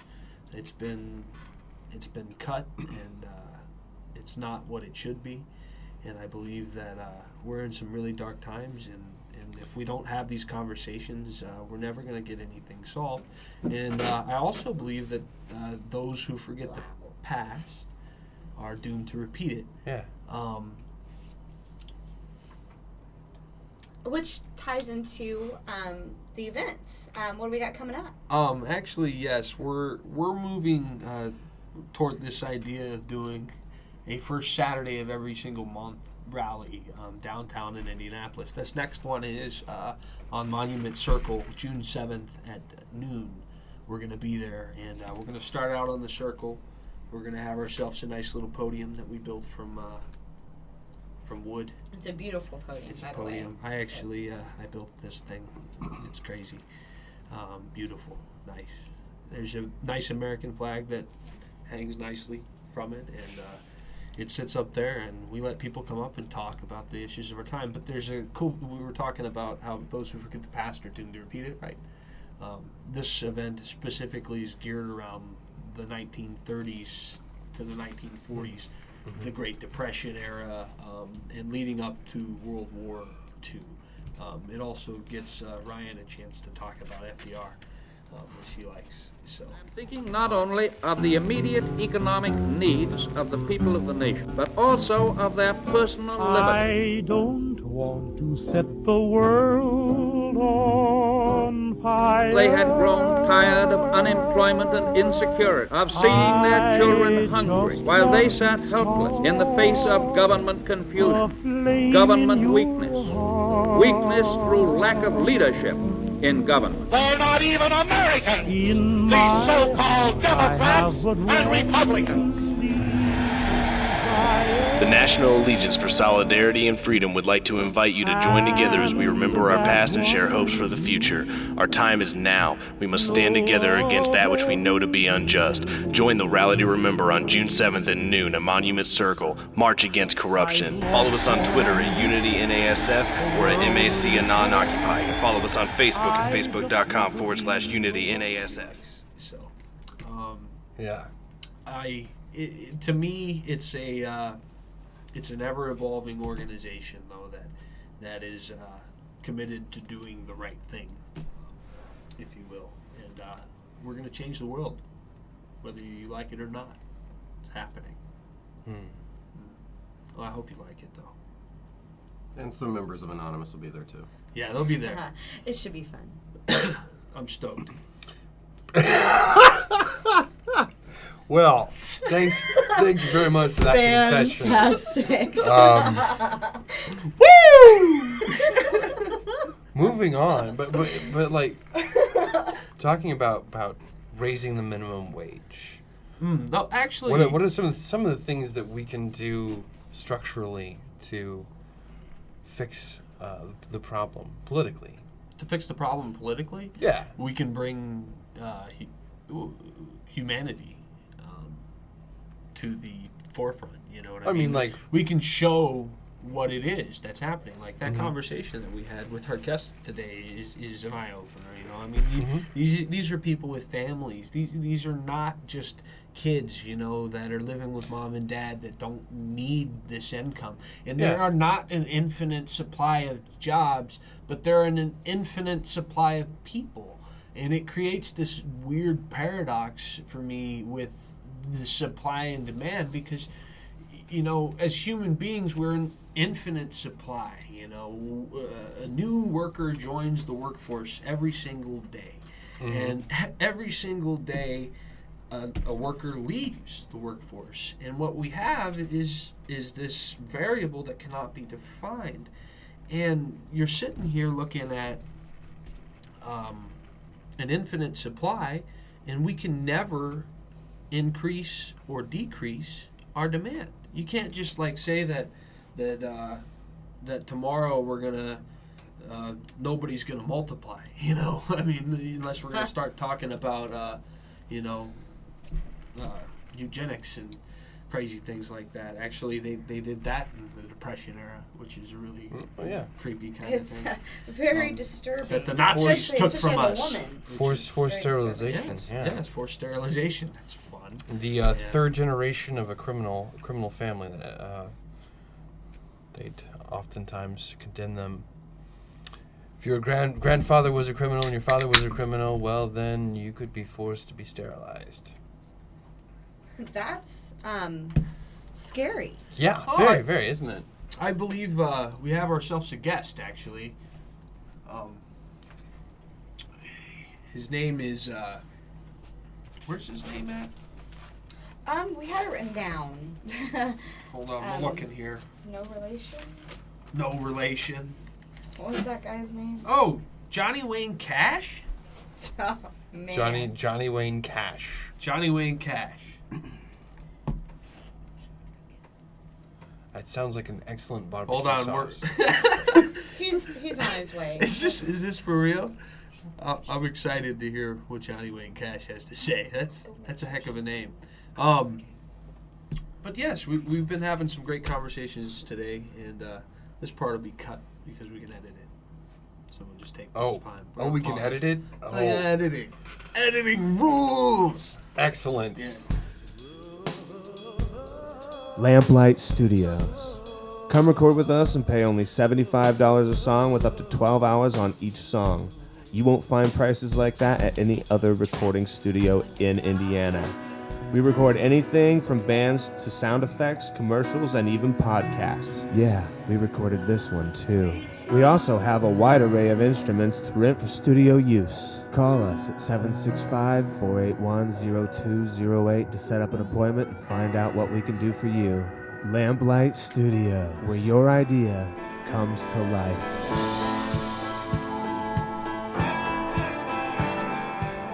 So we're gonna take some calls right now. Oh. So we have our first caller. Let Lucas take this one. Actually, Mr. Mouse, would you like to take this? No, I'm good. I'm not really a phone guy. I'll take it. All right. Mr. Bedell? Hello there. You are on our podcast. How excited are you? I'm sorry, could you repeat that again in non-hillbilly? That was rude. Maybe It this was. guy's just got an accent. I got an accent. Be nice to our guests. I'm sorry. Come on, Ryan. Yes, I apologize. thank you for calling in. So, caller, is there something you want to ask us? Something you want to bring up? Is there a reason why you're calling?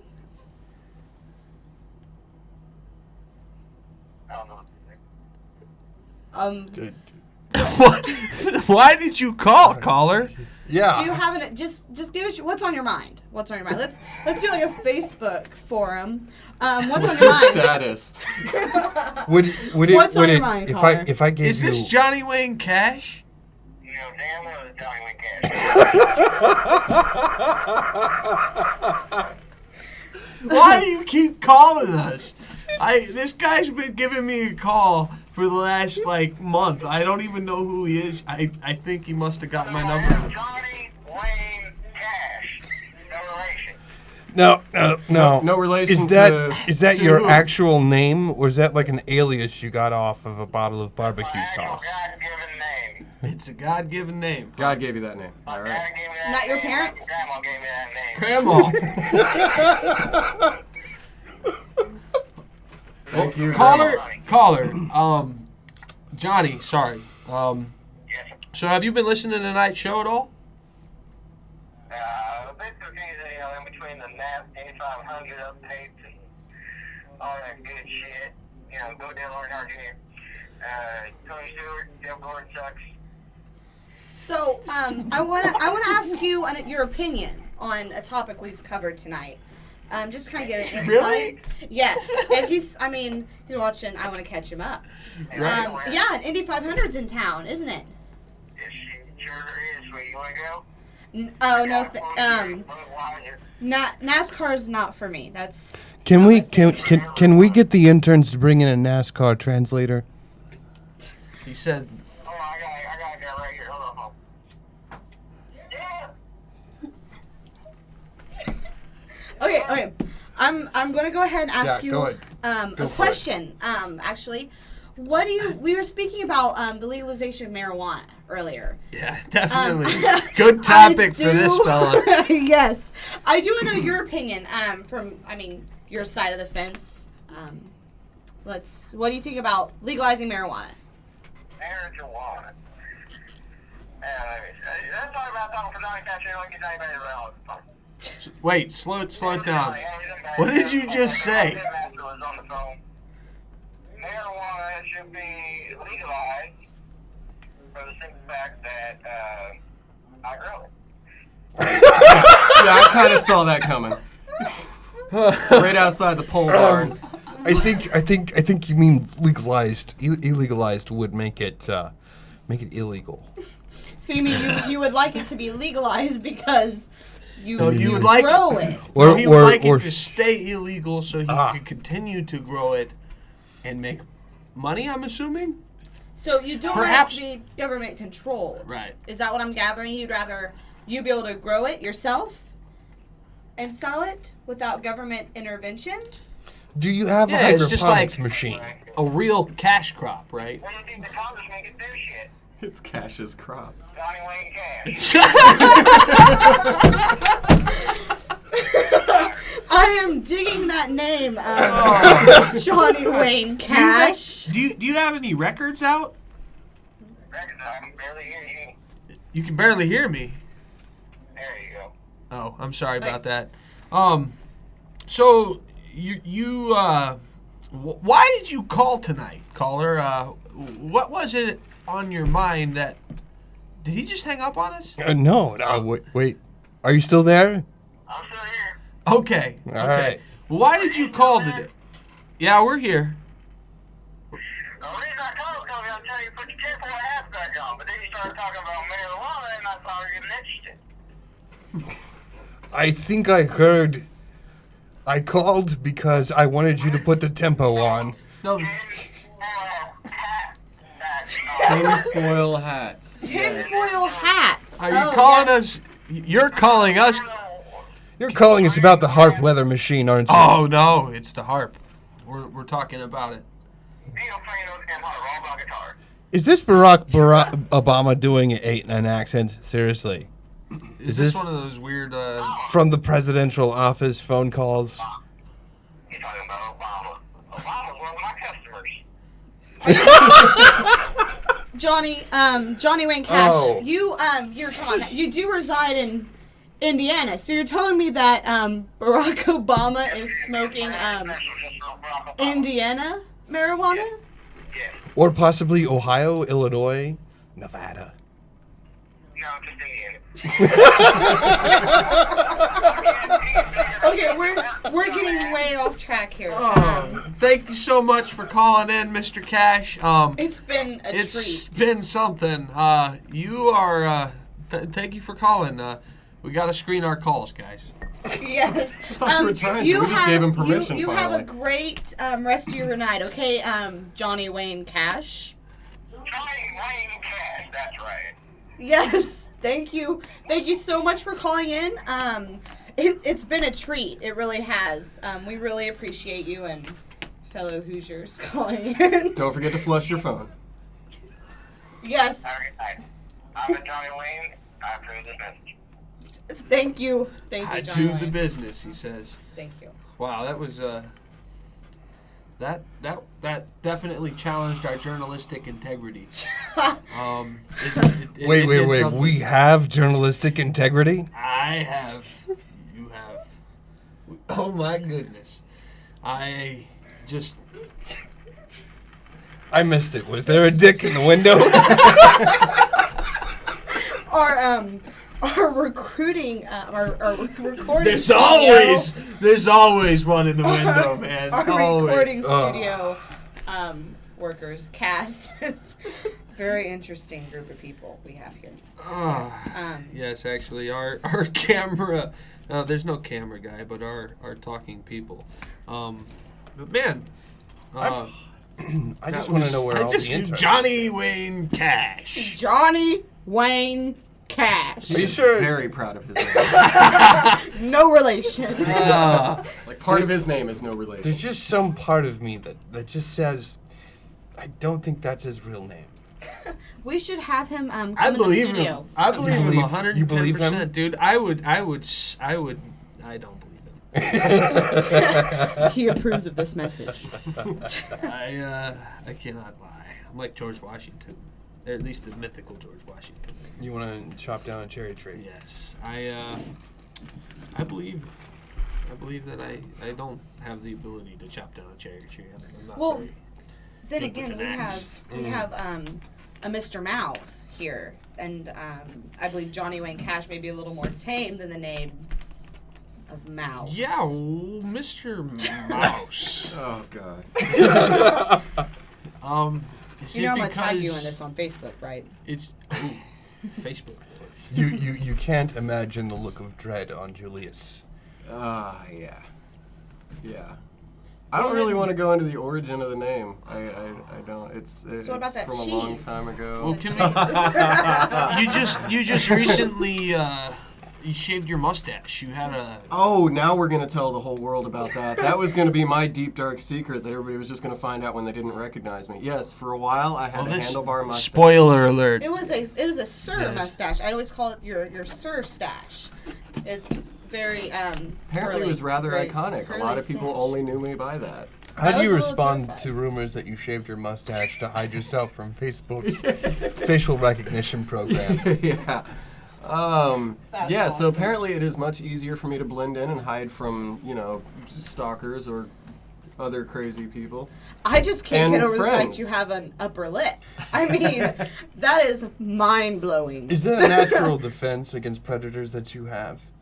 To shave? I think that works backward. No, actually, to be honest with you, part of shaving it off came up recently when I was at an event downtown, and not one but two people walked by me with much better looking handlebar mustaches than mine. Well, it's a And complex. suddenly Hipster envy. I assessed my It's- life and realized I am really messing up at this. So I kind of processed it for a couple weeks and decided it was time to go. Yeah. Congratulations, people. You beat me at mustache. Well, I'm just.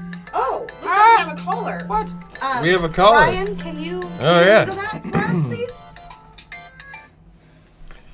Hello, you're on the show. Wait, hang on. Nope. Okay. Hold on a moment. I recognize that voice. Hello. Technical assistance. Can you hear my voice? I'm sorry. I'm sorry. Hello? Hello? What? Can I? It sounds like Christopher Walken stuck in a shoebox. It does. Is this Christopher Walken stuck in a shoebox? I like shoeboxes. They're good. They store your shoes. It's a wonderful thing, really, that they would have a box just for a shoe. It's almost genius, if you will. It perplexes me. Do you know who invented the box? Are you drunk, sir? No. Is this Christopher Walken stuck in a shoebox? Who are you? Well, Call me. I mean, I called you. Actually, I have a story for you. There was a man. Why are you doing what you're doing? I'm sorry, what? Why are you doing what you're doing? Do you want to make this a square table conversation? We can tell you one by one I think what we are doing. I love that question. Okay, so for our listeners, when we're doing these protests, Christopher Walken is a dick. Yes, I cannot believe this. You were my idol, sir.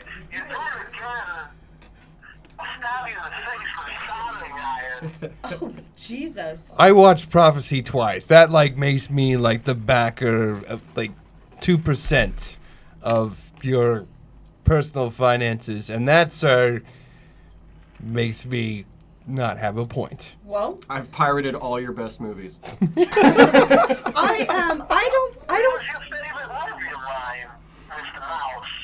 Ah.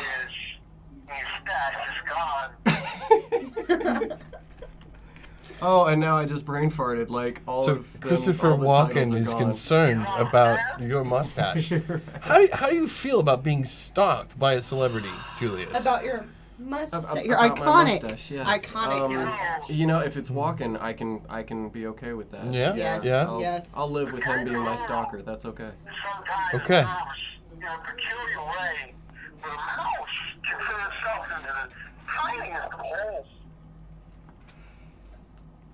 Now, would you think that your best I'm nodding movie right now. was Joe Dirt? Yes. Was your best movie Joe Dirt? I believe he You may was not talking remember. about mice. Were you talking about mice? Did your cat catch a mouse and you don't know what to do with it because you're so drunk and you decided to call into our radio show? Yes. No? All right. Great. Okay. Now that we have that out of the way, Mr. Walken. Since we haven't decided whether you're Christopher Walken or not, we'll just call you Christopher Walken. Yeah, that's good. Let's roll with that. Yes, Christopher Walken. What's on your mind? We sound like one of those really early morning show programs where it just doesn't fucking matter what happens. Actually, I don't want to be political where we end up dodging around a question. He did ask if we have jobs, so I should probably touch on the fact that yes, I am a welder of all the oddball jobs. Yes. We weld things. Yes, what I was saying Put was metal together. we get asked quite often if we're working. I mean, obviously, I have a family. I work a lot, actually. I do have a job. But should it really matter if you're poor or not? What do you do? If you want to... me? Yeah. I just work in emergency preparedness. I sell heirloom seeds, emergency food, survivalist items. Mm-hmm. I also sell all natural products, things like that. So I'm actually starting my own business at some point. That's beautiful. So you all work, and how do you find the time to do what it is, whatever it is that you do? Wow. It's not really a matter of, it's very time consuming, but when you're as passionate as issues as we are, you find the time. It comes. You know what I mean? It's kind of a matter of lining up your priorities. It's a good word. It's a nice word. I like it. Wow. Awesome. That's beautiful. You know, it warms my cold blood veins to know that there are young people in this world who do something from the couch. They sit and move. I like to know that you move. I just want to say to the editing interns who are cutting this into a actual radio program, thank you, and we're sorry, especially about the bamboo beatings. Oh no. All right. Is that a threat? No, Christopher Walken, didn't he kill a guy or an actress at some point? Going on his bad side. Google it. So dead serious.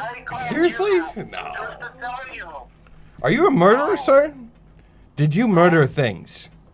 The actor did that? An actor did serious. that. Christopher Walken. I mean, I read online, so it may not be true, but there's like a list of actors that have actually killed someone, and Christopher Walken was just a suspect. I think. Oh, Christopher Oh, God. Walken. Oh, he hung up on us. No, he's my idol. We lost him. It's terrible. How do you get hung up on by Chris? Well, if I'm gonna get hung up on by anybody, I suppose that one's okay. I wonder if it really was Christopher Walken. I guess we'll never know. We might know. Well, somebody could track him down, I suppose. Yes. Well, it sounded like Christopher Walken, like teabagging a bottle of vodka. I mean, you got to be drunk to call into this show, right? Yeah. I'm for my own personal gratification, I'm just gonna say it was. Forget it. It was Christopher Walken. Are you really here for personal gratification? Just that conversation we just had. Christopher Walken. Well, yeah, so I think that we've touched on a lot of things, but one of the things that we haven't quite gotten a chance to get around to is how do we implement the things that need to happen to make our world a better place? And, yeah, so Lucas, what do you think that we could do locally, politically, to raise the minimum wage? I believe that we can change the future, man. We can move mountains. We can build skyscrapers. We can build cars that go 200 miles per hour. We can build an internet that connects the world. We can feed the world. We can do all of these things. We can fly. But if we can't figure out a way to pay our employees a decent living wage, then we shouldn't be in business. That's something that is I believe, a fact. But essentially, it breaks down into creating a new political machine, a new confidence in voters, voting for independent candidates, if you will, maybe a new. How do you get the big problem is, how do you get liberals and conservatives together on an independent candidate? Oh. Like what's necessary in an independent candidate to get conservatives and liberals on board? Somebody who looks the part, acts the part, and is. I truly gotta believe that if a guy stepped up and was good at debating and was good at talking and was an advocate for humanity and tried and did everything that he could, that he would have a shot at becoming the president someday, and that he could actually make change. Lincoln made some serious change. FDR constantly, our presidents have actually driven us to serious change throughout our history. And the real issue comes down to, though, why don't we vote in our local elections? Why don't we vote in for our governors, and our senators and things like that? Everybody shows up and votes for the president, or not even everybody, 1/3 of the population or something. Yeah, somebody put the message out a while back saying that voting doesn't change anything, so what's the point? And ever since then, so many people have used that as justification to just not bother. It justifies their apathy, sure. Yeah. It's a sad thing because, I get it. This country's kind of crazy, it's backward. We got dude going to jail for life for selling pop brownies, yet child molesters and rapists and thugs and thieves are wandering in the street. It's weird. We got people working for a living, not making a living. We got groups that are trying to do good in this world being stereotyped and demarginalized because of how they look. We've got a crazy world. Go ahead, audience. Sure. I believe one of the biggest hurdles that we're going to encounter as far as trying to change things, political change, basically what we're talking about, is getting Mm-hmm. everyone convinced that we're all on the same team. We all want the same things, really. We're all on the same page that the country's obviously in a dire situation. We all know this. Mhm. Every American, honestly. You think across the political spectrum, conservatives and liberals. Yeah, I believe. You're I on mean, the we point. all know something's messed up. Mhm. You know, we all want change. We all want something better. The problem is we have these labels on us. It's dividing us. We all need to understand we're all Americans. We're all going through the same struggles. There's plenty of common ground to be found, honestly. But we just have to look beyond ourselves, look at the bigger picture, lose the labels, and know that we're fighting for the same thing. I believe that when we all come together, there's power in numbers. If we all realize that we're on the same team, we can move towards the same goals. Oh, yeah. But I believe one of the biggest roadblocks that we're going to encounter is convincing people that we're on their side, or they're on our side, or we're all working to the same thing. There's no really two sides to the American people. And- We're all one. And is there any specific thing that you think that a major compromise for a major dividing issue, let's say, abortion, taxation, the things that normally separate liberals and conservatives, is there a particular strategy that you think would function? I believe, for example, like, people like to gauge freedom. Okay. For example, like, we have the conservatives and the liberals. An example. Conservatives want freedom to bear arms, for example. They want their freedom to have their guns. Liberals tend to sway away from guns. You know, they believe they're dangerous, which is cool. I mean, that's you. Also, conservatives believe life begins at conception. This is a very deep topic for me. So I'm not going to really put my opinion on the abortion topic. Obviously, there's some people who support abortion being legal. I believe that they're trying to gauge freedom. Like, I should have the freedom to do this, but you can't have the freedom to do this. Or basically, I should have the freedom to do this, you can't do this. Basically, people are trying, there's obviously emotions in all of these conversations. People are trying to restrict other people's freedom based on their feelings. Or Which their we religious can't, beliefs, or we their- exactly, or we their- can't gauge freedom based on our feelings. And I believe that's a big issue. There's feelings in all these things. People have emotionals, people are passionate, but we cannot take away other people's freedoms just because of a feeling we have individually. We need to think together. Well, part of that, the easiest one would be like the firearms topic. The pro-gun people are I want the freedom to be able to own one, and you shouldn't be able to take that away from me. Whereas the people who are for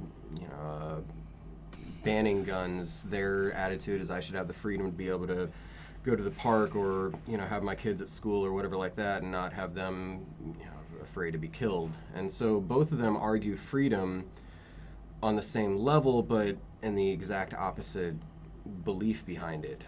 A gun is so much more fun than abortion.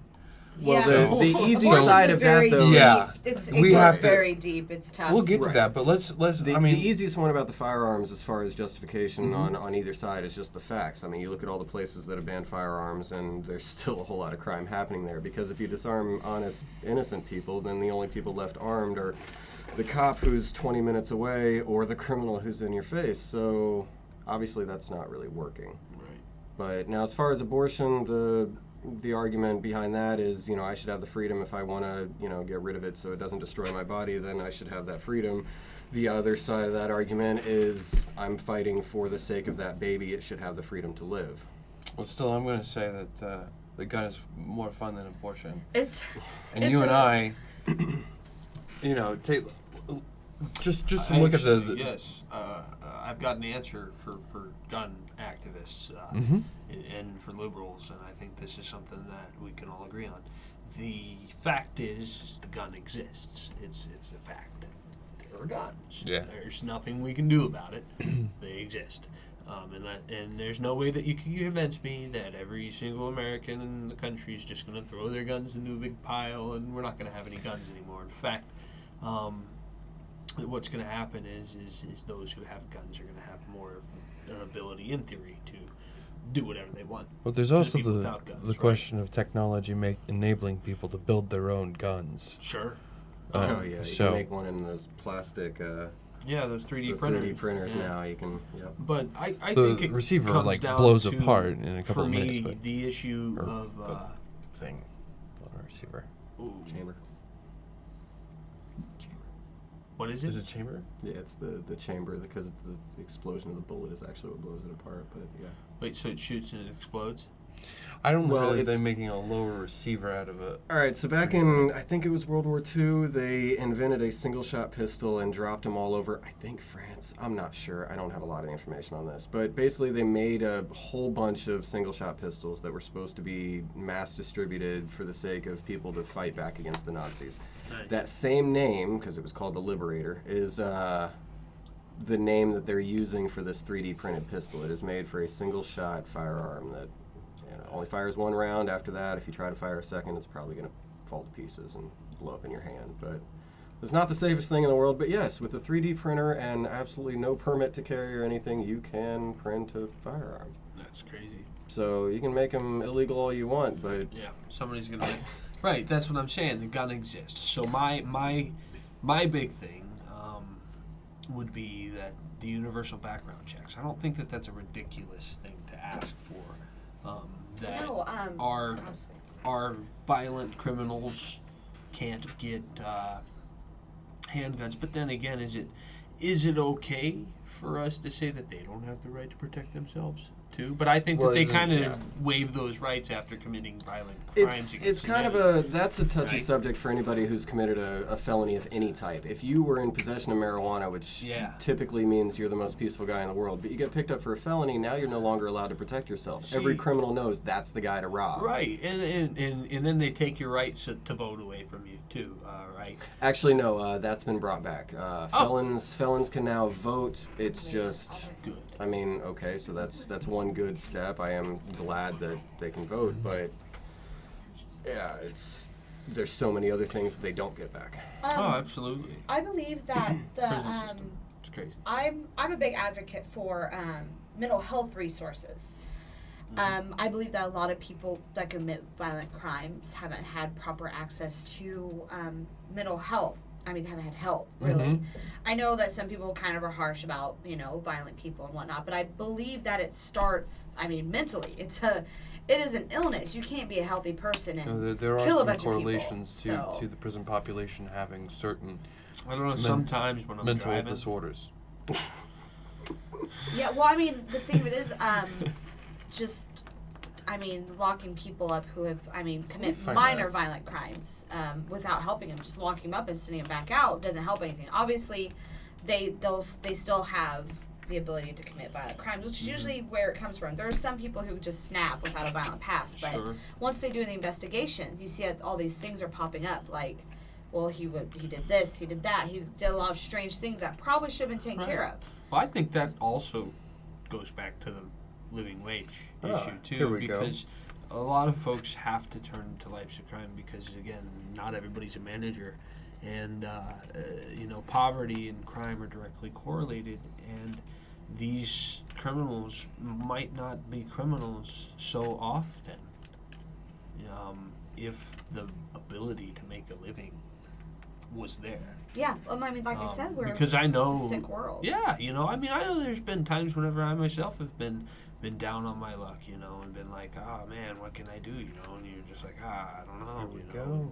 It's like, man, I've never been so hungry to have to be in that situation, but you have those thoughts, you get so Did you angry Google sometimes, something? but Yeah, I just want to interject as you were saying. Yeah. You were concerned about the a 2006 study by the Bureau of Justice Statistics found that over half of the prison population has mental illness. So we're talking about half the prison population. That's crazy. So like, instead of being diagnosed too, right. That's insane too, because the numbers. We're higher. talking about we're including things like bipolar disorder, attention deficit disorder. Yeah. But that I'm sure there are also incidents of schizophrenics and people who, these people need to be put into a mental health care program not some- just not necessarily throw a them behind building bars or something and too. punish. Well, yeah, it doesn't lock have to be in an a cage. asylum, just so that they some get kinda- regular help and medication or whatever that they need to actually Absolutely. survive in society instead of just, Absolutely. here's a prison for you. And it's got to be a constant hand, because these people need it. You know, they need that to be helped. You know, so many of our homeless are victims of diseases like this because their families can't continue to handle them because it's difficult. You know, I mean, how often you throw out your kid when he's 17 because he's you know, he's crazy or something, or acting up, and you have no idea that he has a mental disorder, and you just think that he's acting up and you're going to teach him a lesson, but you don't teach him a lesson, and it just gets brutal sometimes on families. So, and again though, I mean, I think if that guy is able to work in a warehouse and just do a simple, tedious task and make a living and live in an apartment somewhere, I think it's better off for him and for me, for everybody. You know, I mean, I don't have to worry about him, you know, freaking out and not being able to handle his situation or something and coming after me, because he's able to have his space. You know, because that's ultimately what I believe any of us want. Right? Resources, really. Like you said, give him resources. When you give into the community, society heals. Really, like I said, it's a sick society. They're putting all their energy towards just surviving. You know, there are no resources. People are desperate. People are stressed. People aren't getting properly taken care of. I believe that's why the society's become so violent. You know, it's sick. We're not healing. We're not giving back to the community like we should be. It's just not happening.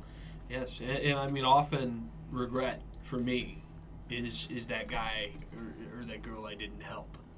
That thing I didn't do for that person when I should have done it. You know, and often the lack of my ability to do so because I just simply don't have the funds to help. You know, I mean, how many friends of yours have you ever known who have needed a car? You know, or something. Yeah. And you just love to be able to, here's a car, man. Go move about in job land. And, you know, meet the job fair. You know, come down and get it done. It's it's time for a change. You know, and I mean, we got to go after the Federal Reserve. We got to go after the TPP. You know, we got to go after a lot of issues, and we're going to cover all these issues. We're going to keep going. We're going to keep trying, and we're going to get better at this. And we will learn to screen our calls better, hopefully. And we will heavily edit this program. Yes. Yes, we will.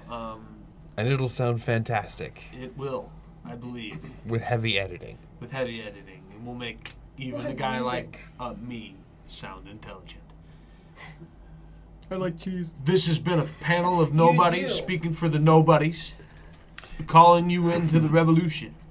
Open up your minds, open up your eyes, because the time is now. So we're, talking about the Federal Reserve and bonds and we're not money. talking about it. Yeah, I think we were wrapping up. That was a wrap. Oh, I'm sorry. No, it's you good. Could do this Never again. mind. Yes, that's we could talk all night. Really, Yeah. we have so many there's concerns. a lot to talk about. We're definitely gonna have to come back and do this again. Yeah, you just totally ruined my outro. That was a beautiful outro. But this will actually probably be funnier. It's easier to clip the end. I don't know if we should though, because I this like is this. funny. I will say though, the intro had a very people. Whenever you talk about it being organic, does that make it organic, people? We'll find out. This radio program is Soylent Green. The intro was very Twilight Zone. That kind of I like that. That was We need music. Well, no, it was as you were telling it, the whole introduction to what this was. It sounded very Twilight. I thought the Zone. interview went really well. Which one, with Johnny Wayne Cash? No. With the actual love guest that guy. interviews. with you, it was great. Yes. I think our that special sounded guests are real. awesome. They're That great. sounded. That was the point where we were just like we were Rocking rolling. it. Yeah, I look forward to bringing more guests. Yes. I appreciate you guys listening to our very first podcast. Very